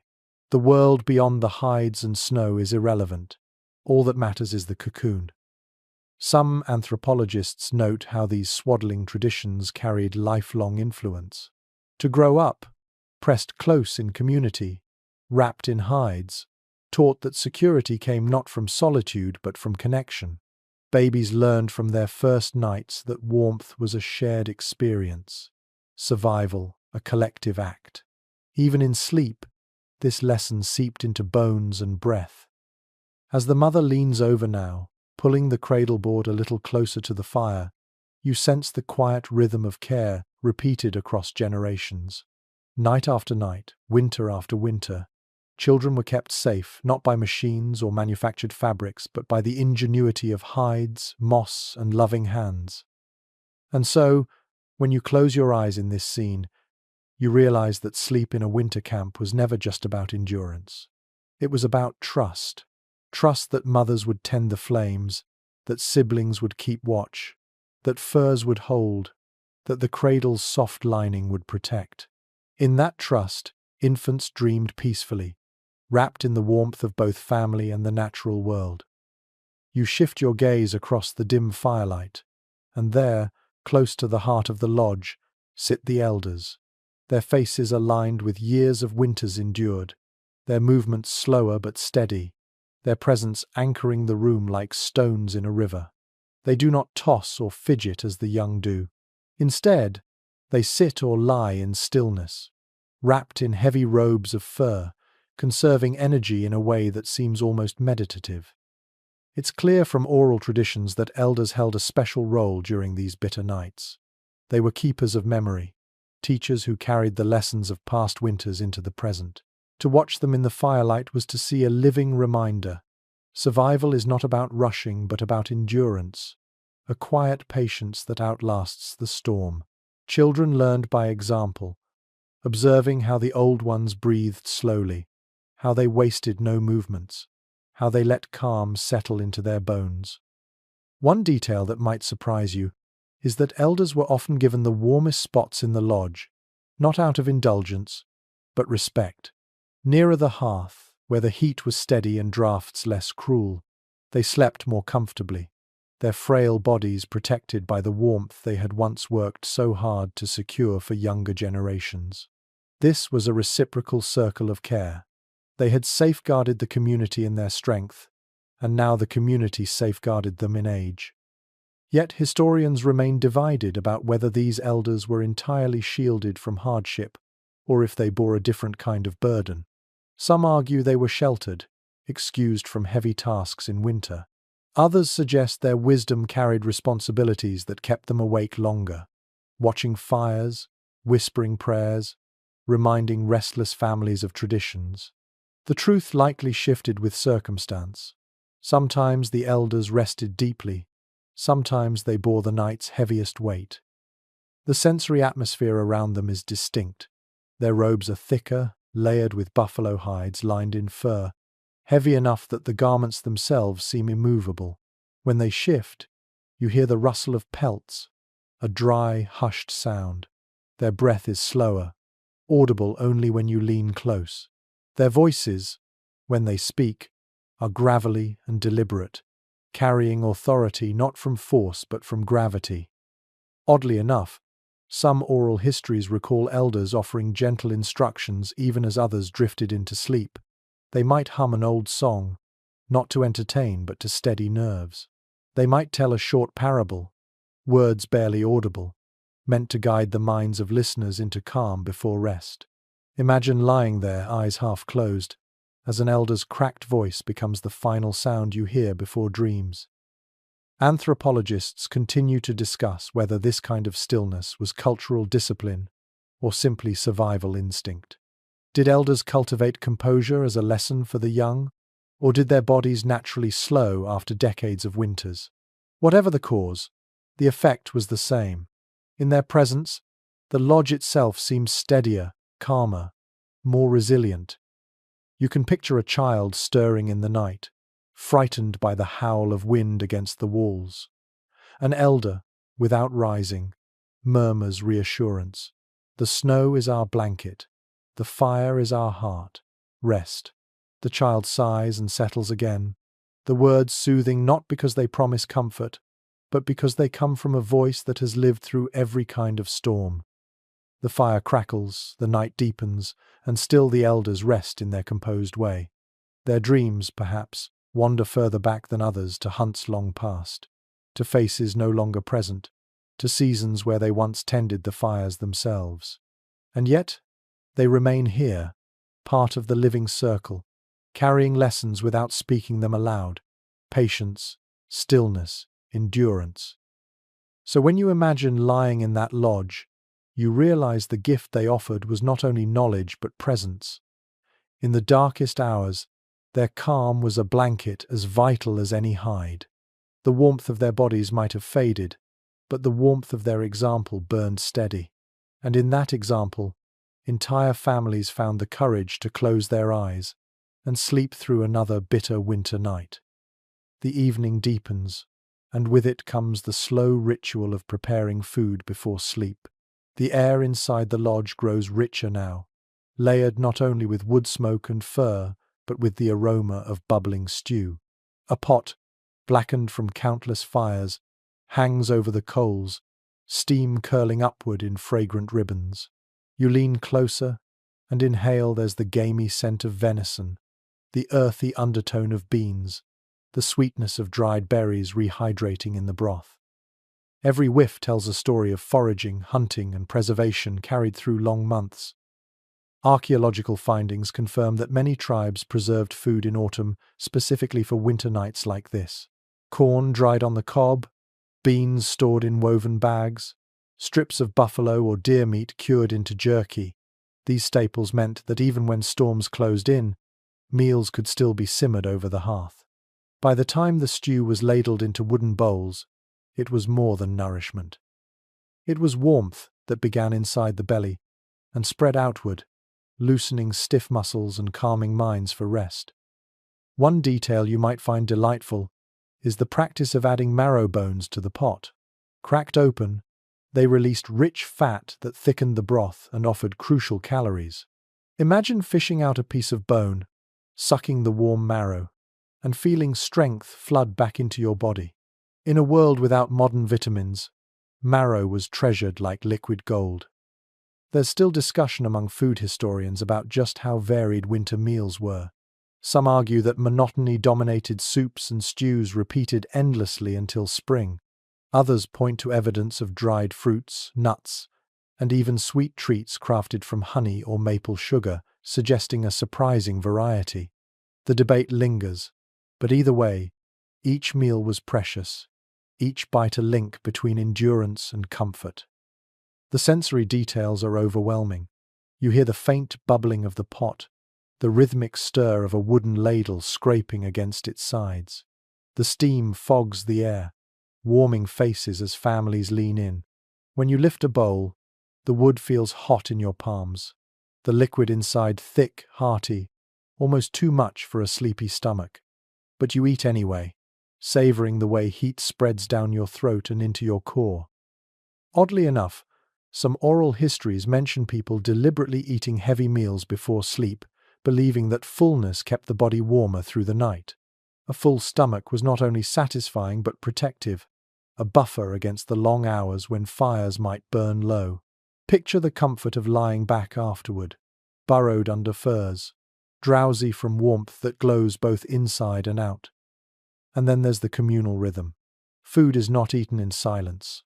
People murmur thanks, laugh softly at a child spilling stew, share bites with dogs waiting eagerly at their feet. The act of eating together is as important as the calories themselves.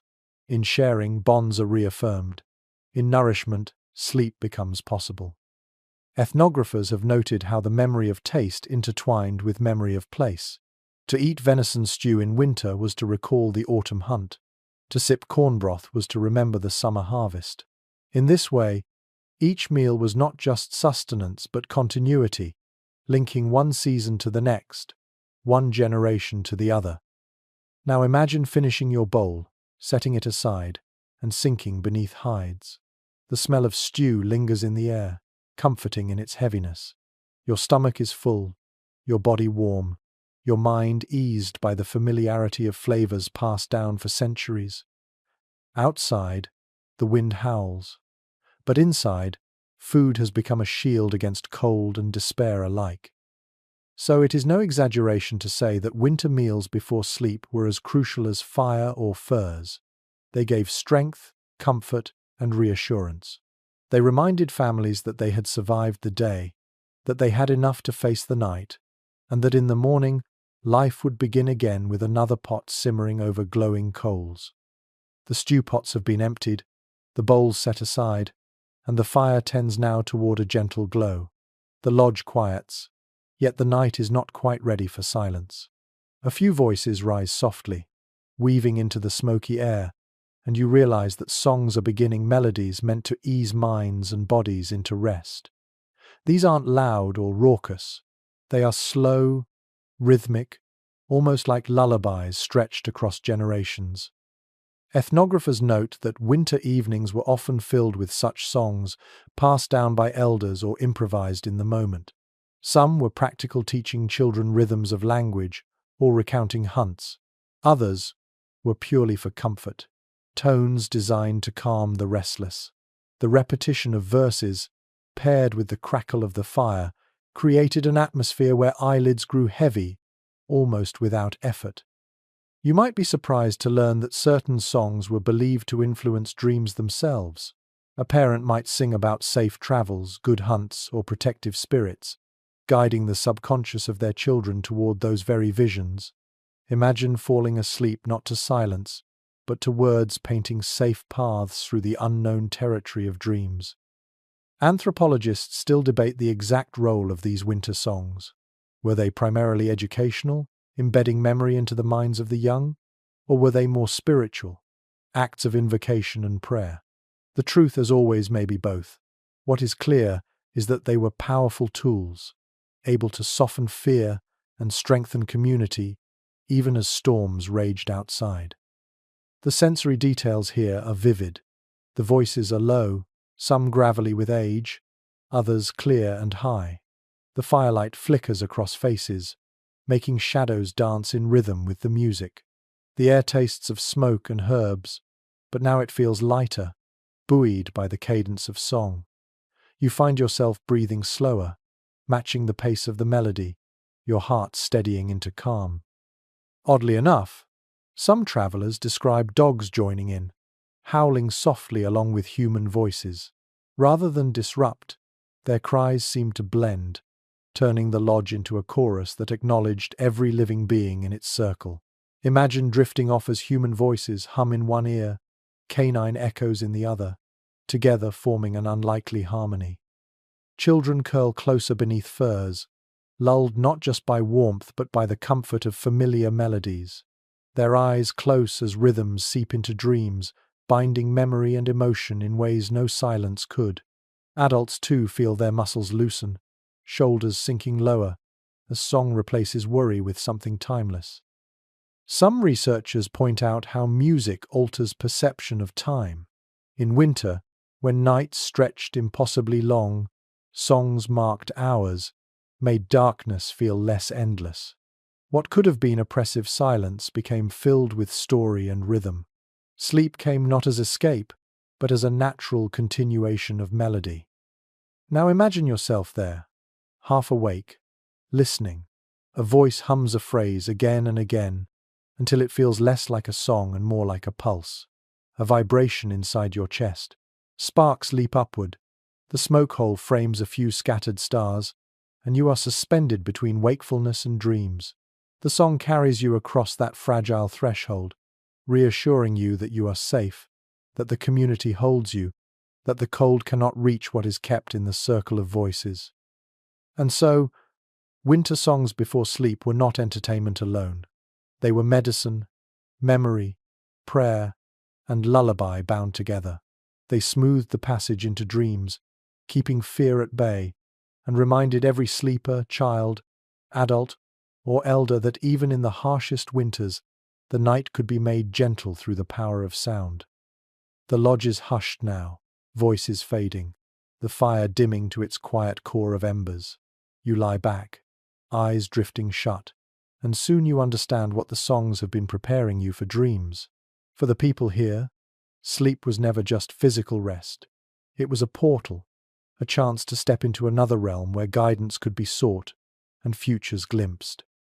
Historical records show that many native traditions placed great importance on dreams. They were not dismissed as random flickers of the mind, but treated as meaningful messages. Dreams might reveal where herds were moving, whether hunts would succeed, or what dangers awaited. Waking and sharing these visions was as vital as recounting real events. To dream was to converse with forces beyond the visible.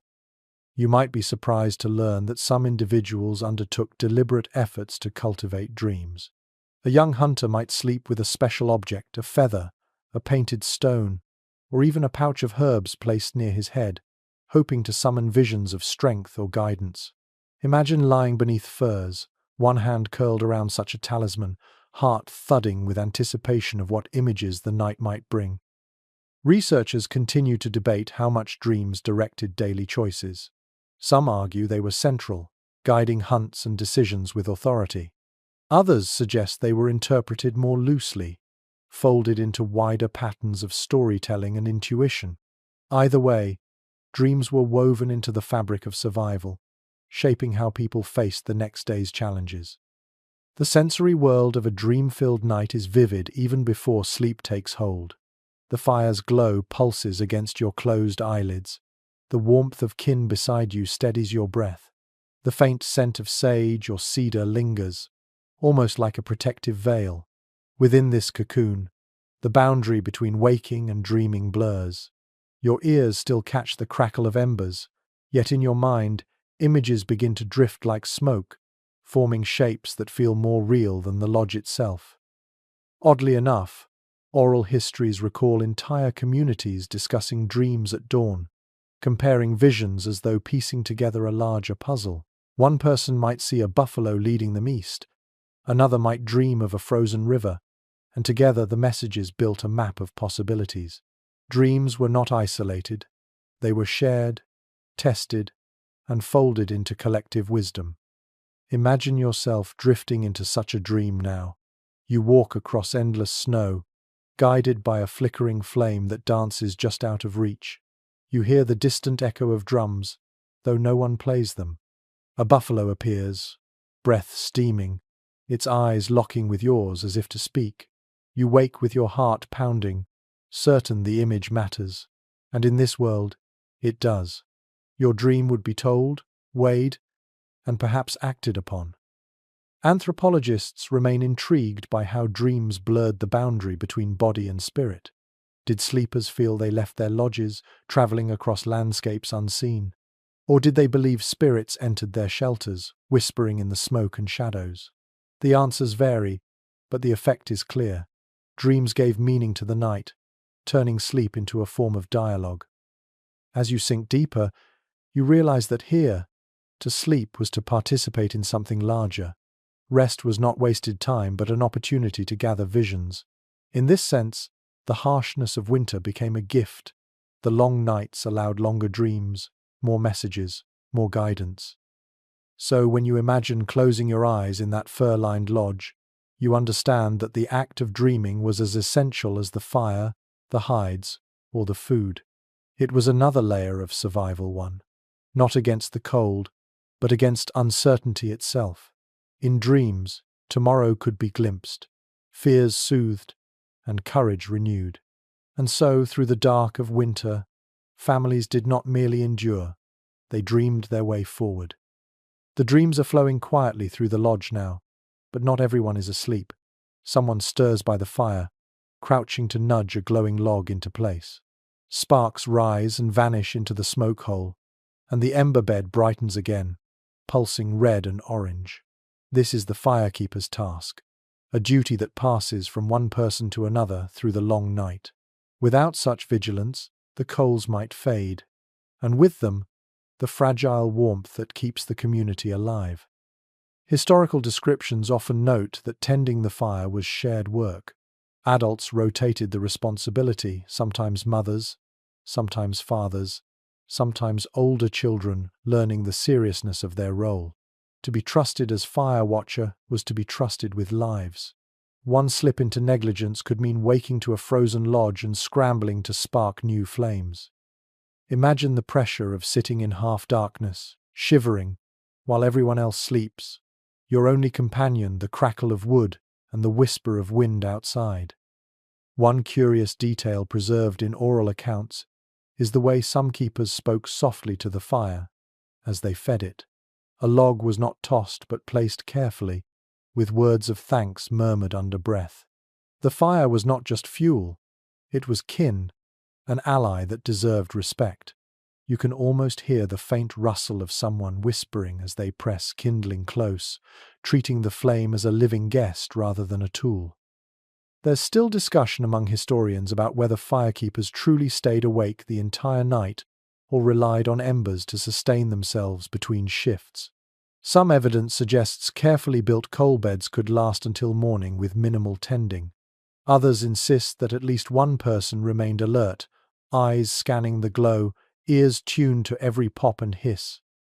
The question lingers, leaving you to picture both scenarios: the faithful watch and the trust in coals that smoulder like sleeping guardians. The sensory world of this vigil is profound. The lodge is silent except for the breathing of sleepers. Shadows dance across firs as the fire flares with each adjustment. The smell is richer now, smoke mixed with resin as fresh wood releases its oils. The floor is cold where the watcher kneels, but the heat on their face is sharp, almost scalding. Every shift in the fire's rhythm feels momentous, as if the whole night hinges on this small flame.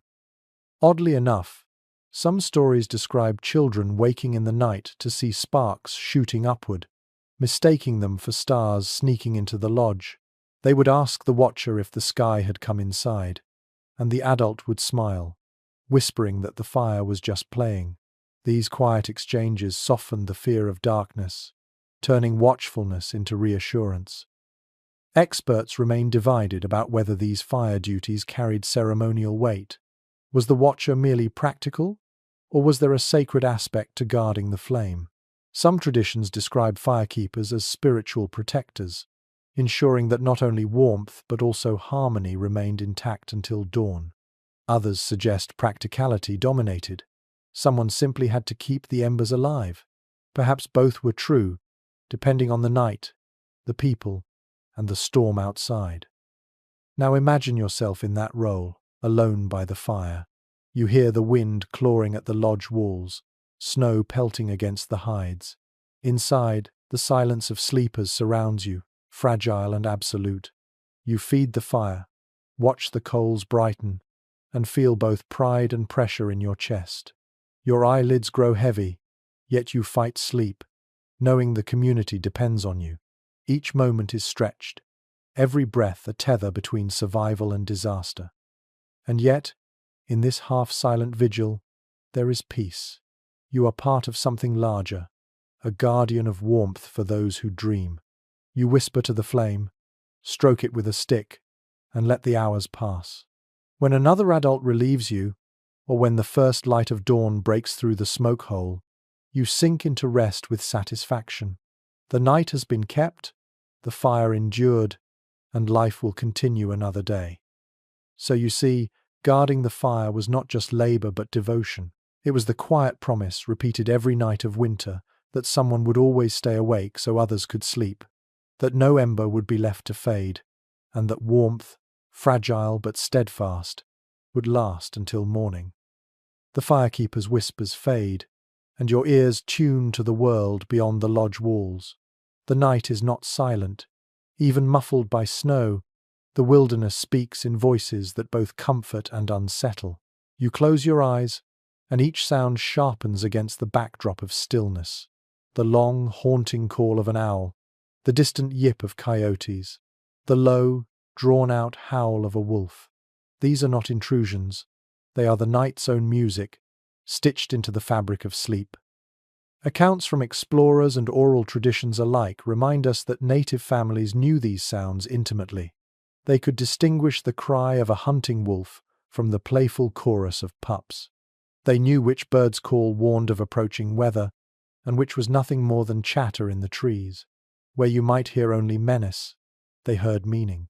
A camp, attuned to its surroundings, could rest more securely, knowing what each sound signaled. You might be surprised to learn that some children were lulled by these very noises. Parents reassured them that owls carried wisdom, that coyotes were tricksters whose laughter danced through the dark, and that wolves were kin rather than enemies. Imagine drifting into sleep not in fear of howls, but in comfort that your extended family of the forest was near. Scholars remain divided over how much of this interpretation was practical and how much was spiritual. Were wolves primarily seen as ecological companions, helping thin herds and keep balance? Or were they spirit guides, their howls carrying messages across unseen worlds? The ambiguity persists, but what matters most is the way sound anchored people in the night, turning the unknown into something recognizable. The sensory details are vivid when you picture them now. The snow dampens most noise, but animal calls cut through sharply, echoing off frozen trees. The air feels colder when silence stretches too long, as if even breath is frozen. Then, a sudden hoot breaks the quiet, and the sound reverberates against the lodge walls, startling you for an instant before it softens into background rhythm. Oddly enough, some oral histories describe children imitating these calls from inside their lodges, giggling as they mimicked wolves or owls. Adults often hushed them, worried the noise might draw predators closer, but the play still happened, proof that even fear could be turned into game. Picture the sound of a small child's squeaky howl, followed by muffled laughter beneath blankets. Lying here, you sense how these nighttime voices shaped the dream world. An owl's hoot might seep into sleep, reappearing in visions as a messenger. A coyote's yip might become laughter in a dream, a trickster guiding or teasing you. In this way, the border between waking and dreaming blurred further, each cry outside resonating with inner landscapes. Researchers often point out that in environments without mechanical noise, the human ear becomes astonishingly sensitive. A twig breaking miles away can feel immediate. A howl from beyond the horizon can seem close enough to touch. To sleep in such conditions was to live with constant awareness, even in slumber. Safety meant not shutting out the world but letting its sounds wash over you, learning which tones signaled danger and which promised calm. Imagine yourself now, lying beneath heavy hides, listening. The fire hisses softly beside you, but your focus is on the outside chorus. A wolf howls again, closer this time, its voice long and mournful. Your heart beats faster, but then slows, as you remember you are not alone. The family beside you breathes steadily. The lodge walls stand firm. The fire glows red. The sound becomes less threat and more lullaby, a reminder that life continues beyond human shelters. So the night passes in dialogue, the camp within, the wilderness without. Together they form the song of survival, a layered harmony where no voice is wasted. And in that harmony, sleep comes, guided by owls, wolves, and coyotes whose cries carve the darkness into something alive, something deeply human, something safe enough to dream beneath. The cries of animals fade, replaced by a heavier silence that signals something more menacing, a storm rolling in. The air outside thickens, and soon the first blasts of wind slam against the lodge walls. Snow hisses as it pelts hides and earth, seeping through cracks if left unguarded. Inside, families stir, drawing closer to the fire, checking that furs are secure and children are well covered. The lodge shudders faintly, like a ship caught in a frozen sea. Archaeological and ethnographic records confirm that blizzards were among the greatest threats to winter camps. Temperatures could plunge so fast that frostbite claimed skin in minutes. Visibility dropped to nothing, trapping hunters outside or isolating entire camps. For many, survival meant preparation, storing extra firewood, keeping food close, and ensuring shelters could withstand hours or even days of relentless snow and wind. You might be surprised to learn that some groups deliberately built temporary snow shelters during storms, even when lodges were nearby. Packed snow, when sculpted properly, resisted wind better than hides or bark. Families caught away from camp could huddle inside makeshift domes or trenches, their own breath warming the walls. Imagine crouching shoulder to shoulder, listening to the muffled roar outside, while the snow itself became both roof and refuge. There's ongoing debate among historians about how often entire lodges collapsed during severe storms. Some argue they were sturdy enough to endure most conditions, reinforced with snow piled against their bases. Others insist collapses were inevitable, forcing families to rebuild quickly once skies cleared. The lack of consensus leaves you picturing both possibilities: the terror of hearing poles crack under pressure, and the relief of waking in a structure that held strong through the night. The sensory detail is intense. Inside the lodge, the fire sputters as gusts force smoke downward, filling the air with acrid haze. The hides strain, creaking under the wind's grip, while frost spreads in delicate veins across their seams. Every draft feels like icy fingers creeping along your skin. You pull a fur tighter and hear the whisper of snow filtering in, soft but insistent, a reminder that no wall is ever perfect. Oddly enough, oral traditions speak of children being comforted during such storms by turning the noise into story. The wind was said to be a giant's breath, the snow his footsteps across the world. Parents would murmur these tales to keep fear at bay, transforming chaos into narrative. Imagine falling asleep to such words. The storm outside recast as myth rather than menace. In these moments, survival was collective effort. One person checked the fire, another secured door flaps, another reassured the restless. No one could face a blizzard alone. The storm outside demanded unity inside, binding families closer as they endured. The very act of sleeping became an assertion of trust that others would keep watch, that the lodge would hold, that dawn would come. Researchers highlight how storms tested ingenuity too. If the fire threatened to die, dried dung or stored wood was rationed carefully. If smoke overwhelmed the space, vents were adjusted again and again, even if it meant braving the icy gusts. The storm was not simply endured, it was wrestled with moment by moment until calm returned. Now imagine yourself there, lying under a heavy buffalo hide while the world outside rages. You hear the howl of wind, the groan of poles, the sharp hiss of snow striking hide. Yet inside, the circle of warmth holds. You feel the steady presence of kin beside you, the faint thrum of fire at your feet. Fear lingers, yes, but so does resolve. The storm is vast, but so is the human will to endure. And so, even as blizzards roared across plains and forests, sleep remained possible. Not easy, not undisturbed, but possible. Shelters might bend, fires might sputter, yet the people within found ways to rest. Each storm survived became another story, another memory of endurance passed to the next generation. In this way, even the fiercest winter tempests became woven into the nightly rhythm of survival. The storm has passed, leaving the world outside washed in pale light, snow piled in sculpted drifts like frozen waves. The camp stirs slowly, smoke curling upward once more, and you notice a few figures slipping away from the lodges. They are hunters, wrapped tightly in furs, snowshoes strapped to their feet. Their breath puffs in steady rhythm as they vanish into the silvered forest, heading toward traps set the day before. Winter nights did not end with sleep alone. Often they bled into moonlit wanderings, tasks too important to wait for dawn.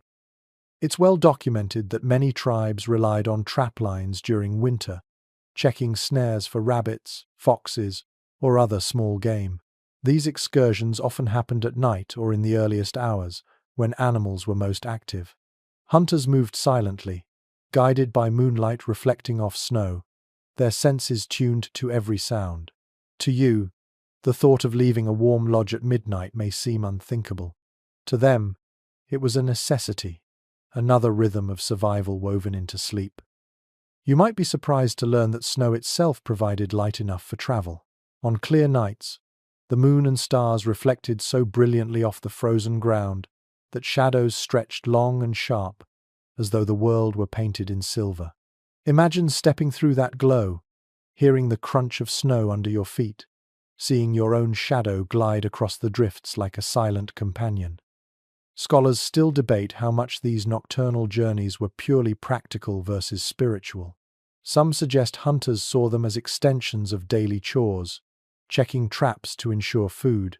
Others point to oral traditions describing the night as a liminal time, when spirits walked closer, when guidance might be found in the quiet. Perhaps each step into the snow was both a pursuit of food and a walk through mystery. The sensory experience of such wanderings is unforgettable. The air is sharper, cleaner, carrying scents of pine and frost. The silence is immense, broken only by the snap of a branch or the distant call of an owl.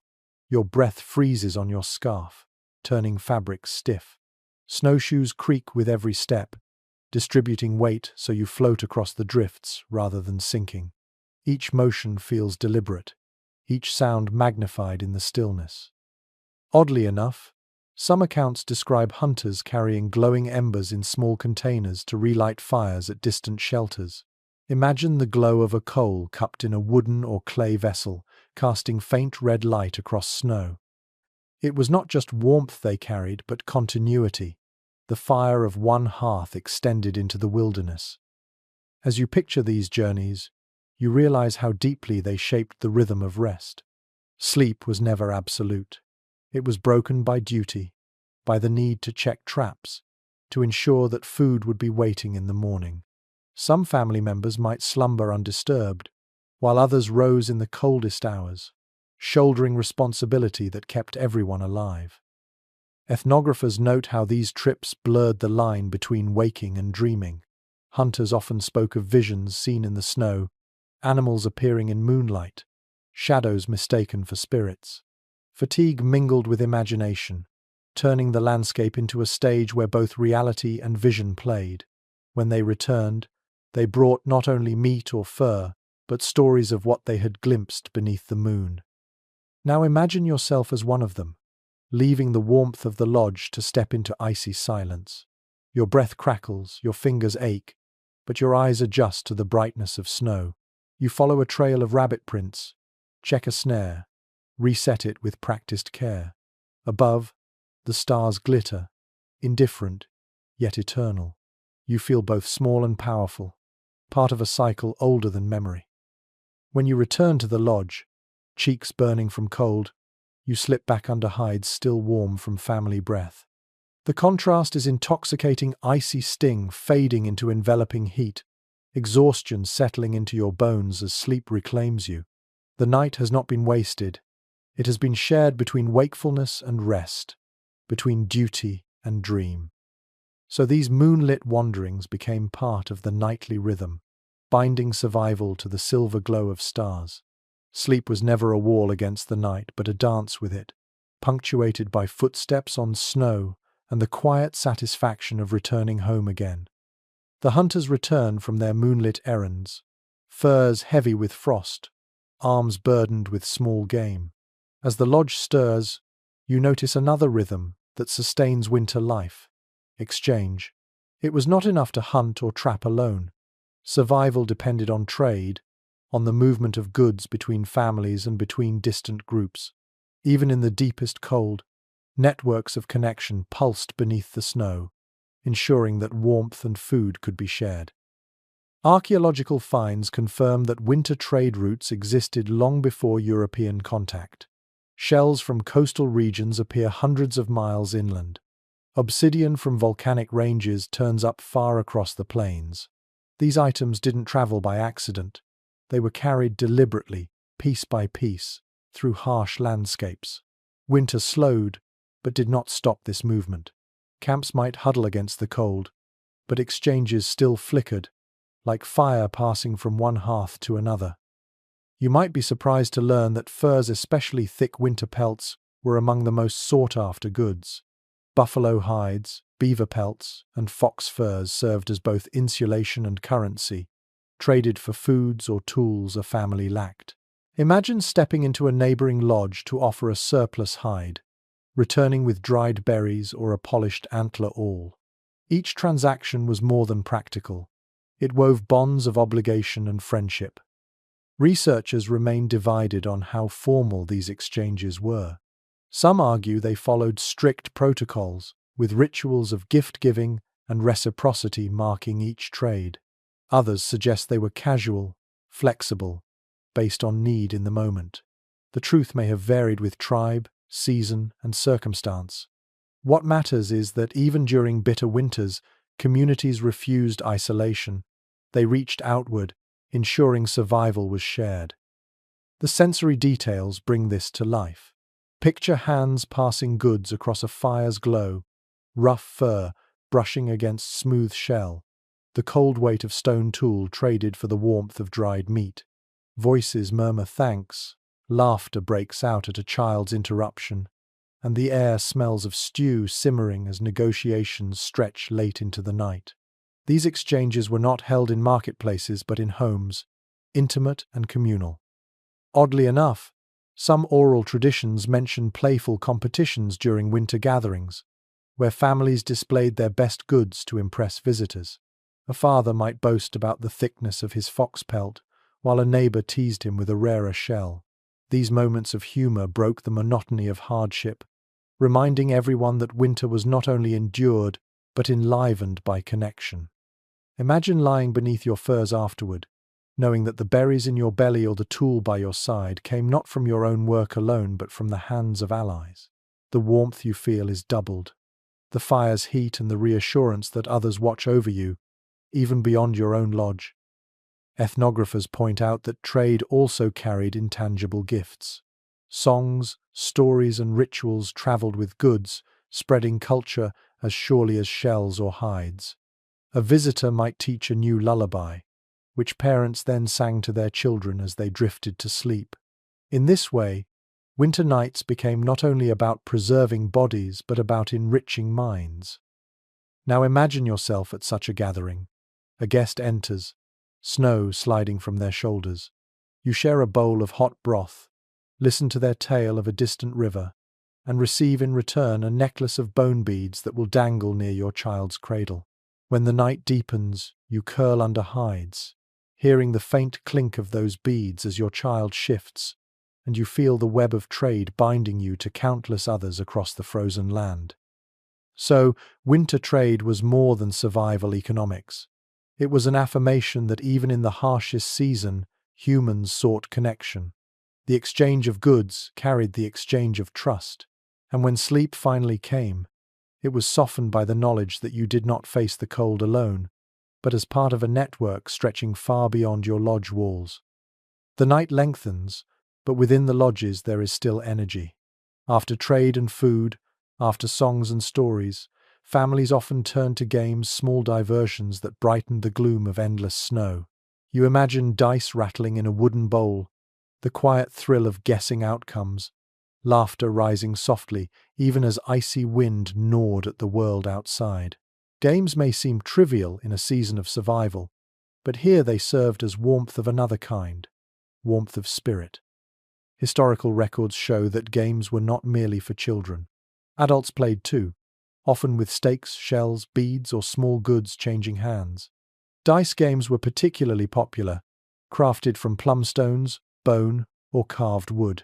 Painted with simple designs, they clattered together with a satisfying sound, rolling fate across mats of hide. Picture the soft glow of firelight reflecting off dice, shadows stretching as eager hands reached forward to collect winnings. You might be surprised to learn that gambling sometimes continued deep into the night, even when resources were scarce. One family might risk their finest pelt, while another offered strings of beads. The losses could sting, but the excitement brought relief from monotony, and the act of play kept minds sharp. For a moment, survival gave way to suspense, laughter, and rivalry. Scholars continue to debate whether winter games were primarily entertainment or whether they carried ceremonial weight. Some argue dice games symbolize the randomness of fate, connecting players to cycles of chance and destiny. Others suggest they were practical, teaching children counting skills and patience. Both views likely hold truth, intertwining utility and joy. The sensory details of these evenings are lively. The dice click against the bowl, roll across mats, and come to rest with a faint thud. Voices rise and fall in anticipation, then explode in cheer or groan in disappointment. The air is thick with smoke, but laughter cuts through it like clear bells. Dogs shift restlessly, puzzled by the sudden bursts of noise. Oddly enough, not all games required tools. Some were wordplay contests, where one person started a story and others tried to add clever twists. Children played guessing games, trying to identify objects by touch beneath a blanket. Even snow itself became a toy rolled into balls or carved into shapes before the night closed in. These diversions may have been small, but they made long winters bearable. Imagine lying under your hide blanket, half asleep, as the sound of dice rolling and laughter drifts over you. Your body is heavy with warmth, but your mind floats, soothed by the rhythm of play. The game is both background noise and lullaby, reminding you that life continues even in the harshest months. Ethnographers note that these games often ended not with a declared winner, but with a shared meal or a new story, ensuring no one carried bitterness into sleep. The act of playing was more important than the outcome. Community mattered more than victory. And so, as families drifted into slumber, the echoes of games lingered. Children dreamed of lucky rolls and clever guesses, adults of fortunes won or lost. The camp itself felt lighter, its burdens eased by laughter. In that sense, games were as vital as hides or fires. They reminded people that winter was not only endured but enlivened, that survival could include joy. So when you close your eyes now, imagine dice clattering softly in the background, laughter rising in bursts, and warmth radiating not just from fire but from shared amusement.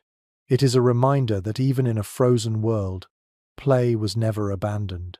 It was a thread woven into survival, carrying spirits into dreams steadier and lighter than they might otherwise be. The laughter from the games quiets, replaced by a slower, deeper rhythm. Families begin to settle fully beneath their hides, and the room fills with voices not of play, but of story. You can almost hear the hush spread. As an elder clears their throat, children snuggle closer, and the fire glows steady in anticipation. Tales are about to begin, tales layered thicker than the furs that cover the sleepers, stories that insulate hearts as much as hides insulate bodies. It's well documented that storytelling was central to winter life across countless native communities. Long nights offered hours that could not be spent hunting or traveling, so they were given to words. Elders passed down histories, myths, and lessons, ensuring that each new generation inherited knowledge as naturally as they inherited warmth. For many, the spoken word was as vital to survival as food or fire. One curious tradition was the belief, in some nations, that certain sacred stories could only be told in winter.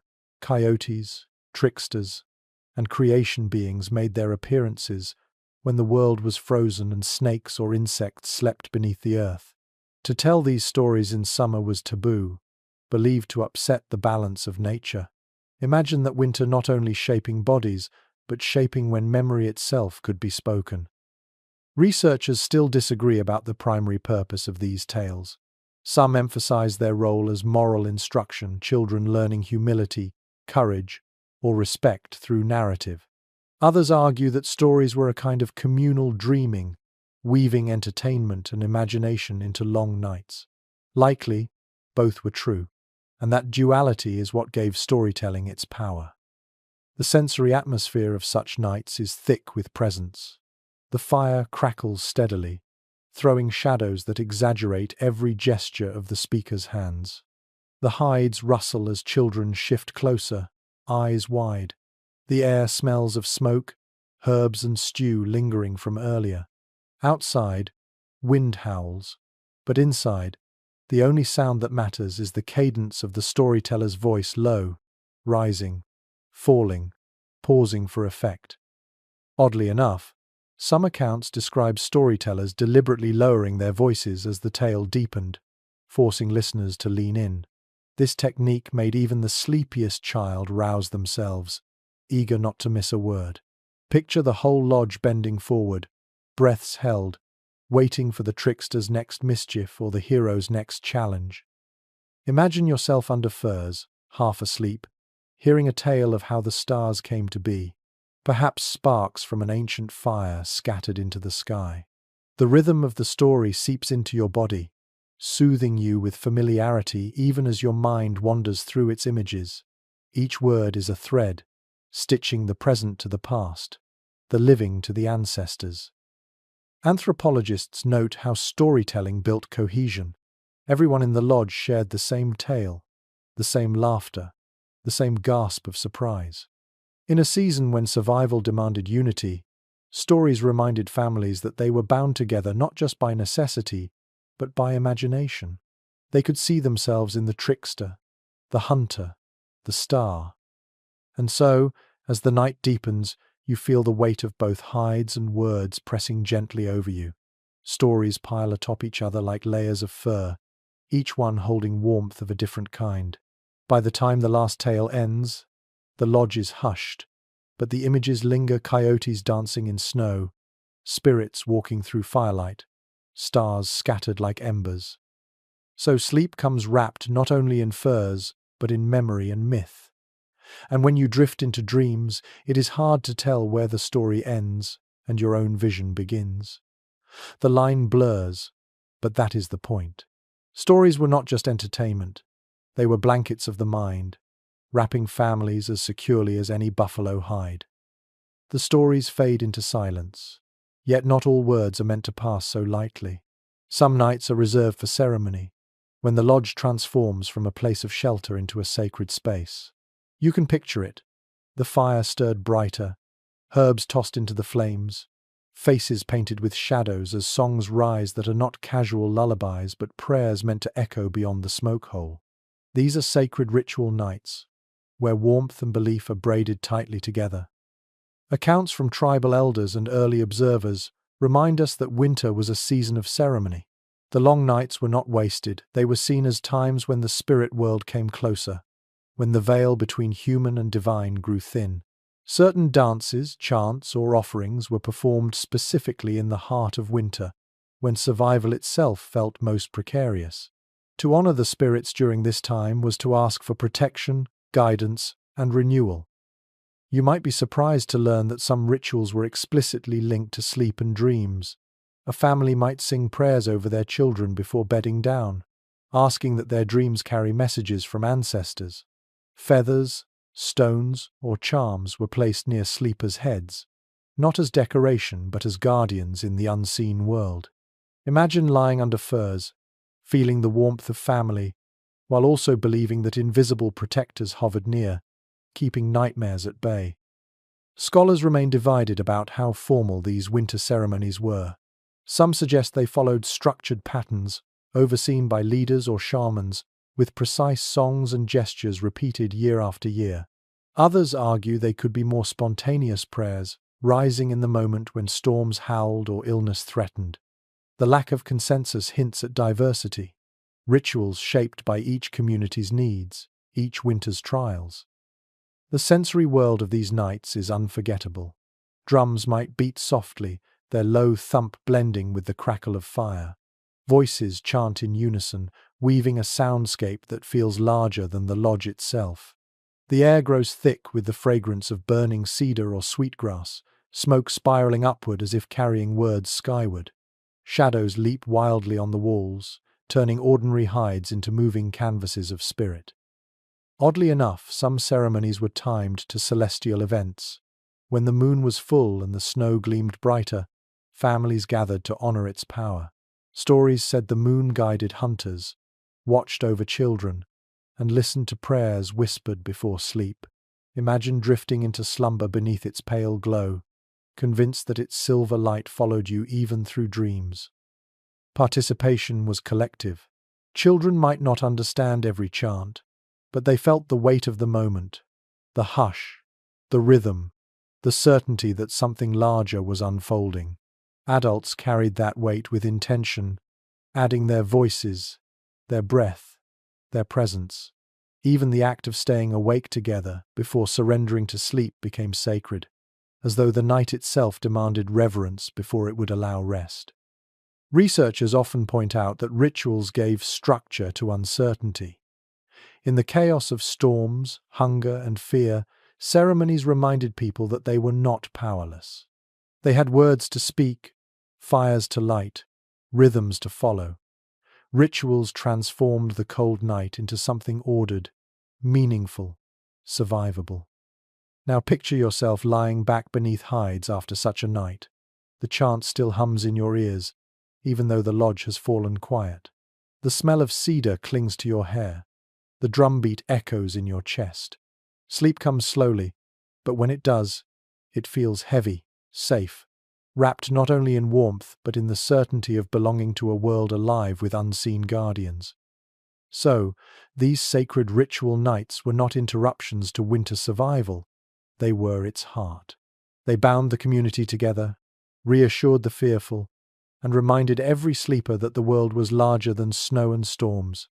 To close your eyes after such a night was to rest in the knowledge that you were protected, not only by fire and furs, but by spirit itself.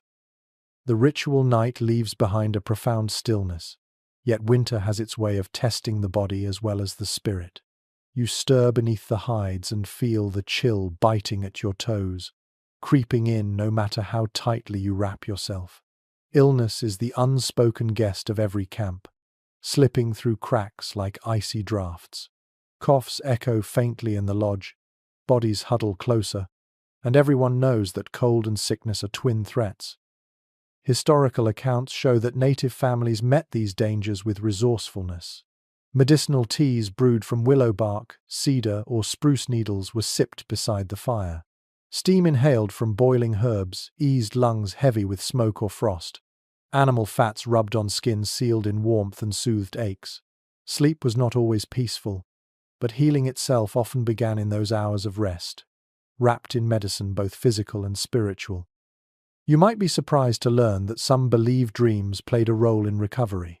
A vision during sleep could reveal which plant to use, or whether the sickness was purely physical or tied to imbalance in the spirit.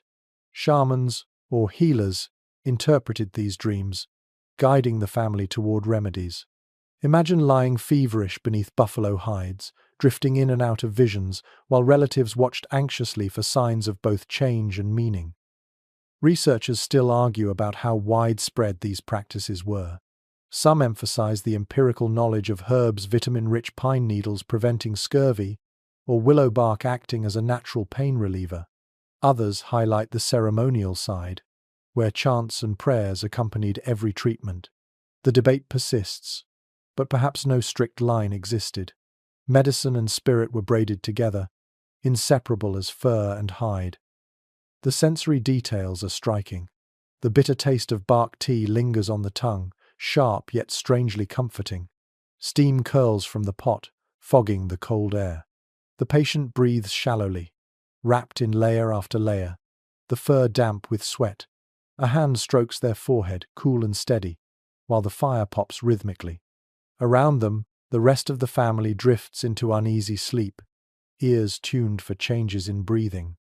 Oddly enough, some oral traditions mention children being taught to chew spruce tips in early spring to strengthen their lungs for winters ahead.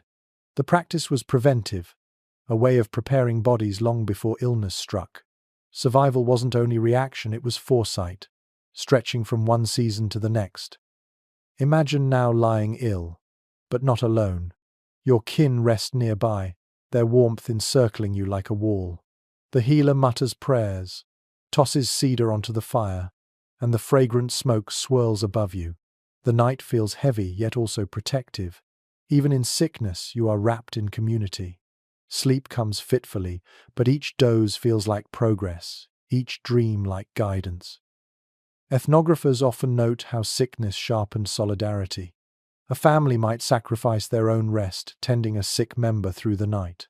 They believed healing was a collective effort, no one endured illness in isolation. This constant attention ensured not only survival of the sick, but resilience of the group itself. So when you imagine closing your eyes after sipping a bitter tea, you realize that even in illness, winter sleep was layered with hope. Remedies came not only from plants, but from touch, prayer, and the steadfast warmth of others. Illness was a visitor that could not always be banished, but through shared care, it could be endured. And in that endurance, even restless, fevered sleep carried the promise of morning. The harshest storms, the sickness, the hunger, these are heavy to endure.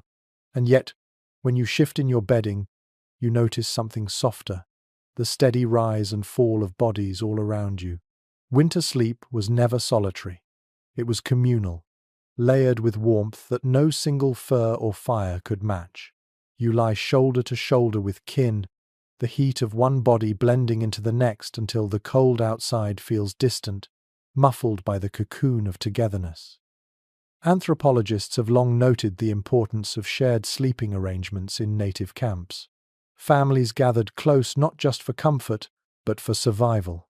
Body heat was a resource as vital as firewood, and no warmth was wasted. Infants nestled between parents, elders tucked near the center, and older children sprawled across edges, every position chosen with care. To sleep was to weave yourself into a living quilt. You might be surprised to learn that even dogs were invited into this circle.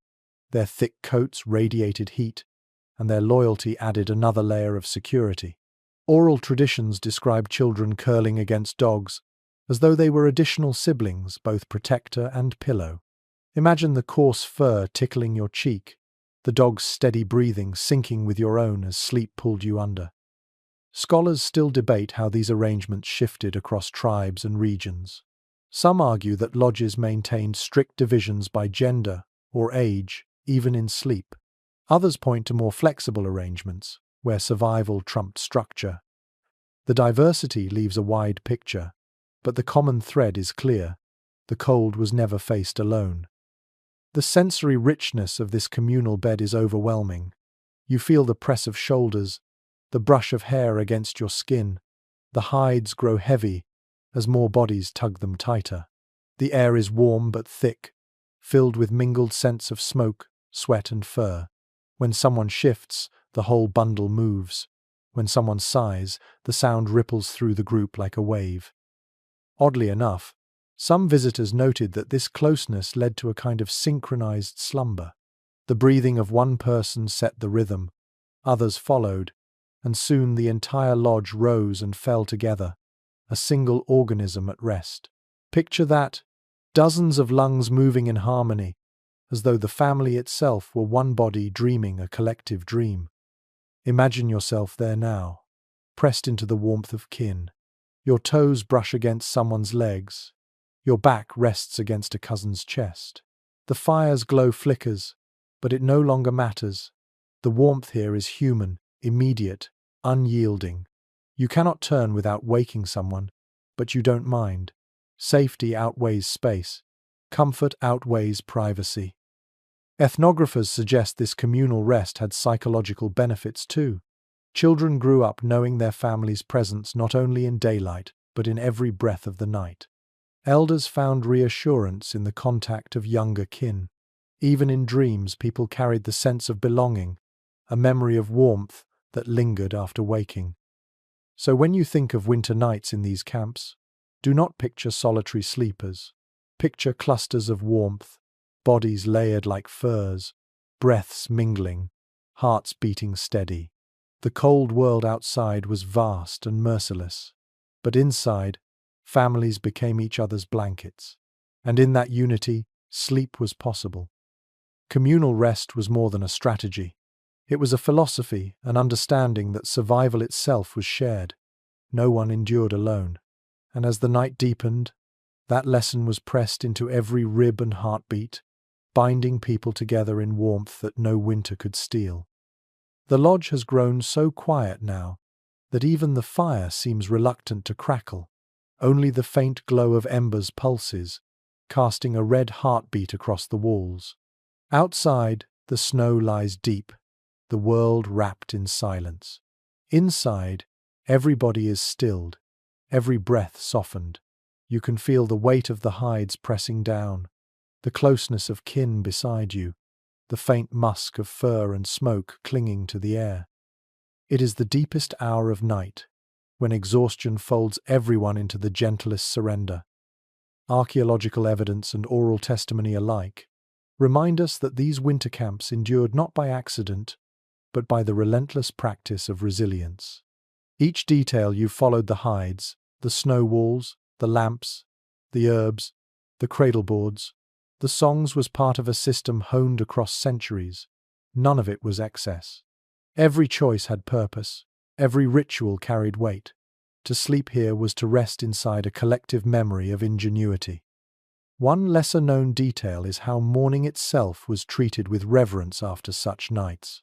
Some traditions speak of a brief silence at dawn, a pause before daily bustle began, to acknowledge that the family had survived another long darkness. Imagine waking with frost on your eyelashes, stirring beside your kin, and realizing that against every odd, the lodge still stood, the fire still smouldered, and your body was still warm. Scholars continue to puzzle over how much of this survival was born from necessity alone and how much was framed as philosophy. Was winter endured merely as an obstacle, or was it embraced as a teacher shaping patience, discipline, and humility? The evidence suggests both. Hardship honed bodies, but it also honed minds, teaching that the cold itself was part of life's balance. The sensory quiet of this final moment is delicate. You hear the occasional sigh as someone shifts, the whisper of snow settling outside, the faint pop of a coal giving way. The air tastes faintly of ash, but not unpleasantly so. It is the taste of continuity, of breath inside walls that have seen countless nights. Your muscles are heavy, your thoughts blurred. Sleep is no longer something sought, but something that claims you gently, like a tide carrying driftwood out to sea. Oddly enough, some oral histories speak of dreams at winter's end, where people envisioned the first shoots of spring before they appeared. These dreams were taken as promises, signs that the long night would not last forever. To dream of green in the white world was to believe in tomorrow, and belief was itself a form of survival. So now, as you close your eyes in this imagined lodge, you are wrapped in every layer that history has offered: buffalo hides, cedar smoke, the songs of elders, the closeness of kin, the watchfulness of firekeepers, and the silence of snow itself. All of it cradles you, not as fragments, but as a whole, a winter world transformed into a sanctuary of sleep. And in that sanctuary, you understand the truth. Native Americans did not simply endure the cold. They turned the very heart of winter into a place where warmth, memory, and meaning intertwined. Sleep was not just rest. It was resilience, ceremony, and belonging. It was the quiet triumph of life carried through the longest night. And now, as we leave the lodge behind, let your own breath slow. Imagine the fire reduced to a bed of glowing coals, faint warmth lingering in the air. Outside, the storm has passed, leaving the world blanketed in white silence. Inside, the people rest in unison, their dreams woven together like threads in a great quilt. Allow yourself to feel that same stillness. Picture the softness of furs against your skin, the gentle hush of snow pressing against walls, the steady rhythm of shared breathing. These details, simple yet profound, remind you that warmth can be found even in the coldest places, and that sleep comes easiest when trust surrounds you. The lessons of those winter nights drift toward you like falling snow. They whisper of patience, of community, of resilience in the face of harshness. They remind you that survival is not only about strength, but about softness, sharing warmth, telling stories, tending fires, and dreaming together. Even in the darkest hours, comfort is possible. Let those whispers guide you now. Let them soften your own edges. Each inhale carries warmth, each exhale releases weight. There is no need to hold yourself tightly anymore. The night will keep itself. The fire will endure without your watch. Slowly, gently, Let the images of snow and fire fade into your own darkness. Feel yourself carried into a cocoon of safety, as if the hides have been tucked tighter around your shoulders. The cold is far away now, unable to reach you. Only warmth remains, steady and calm. So drift, as the camp drifts, into rest. Let the night hold you as it held them, carrying you toward morning with quiet strength. Sleep well, dream gently. You are safe.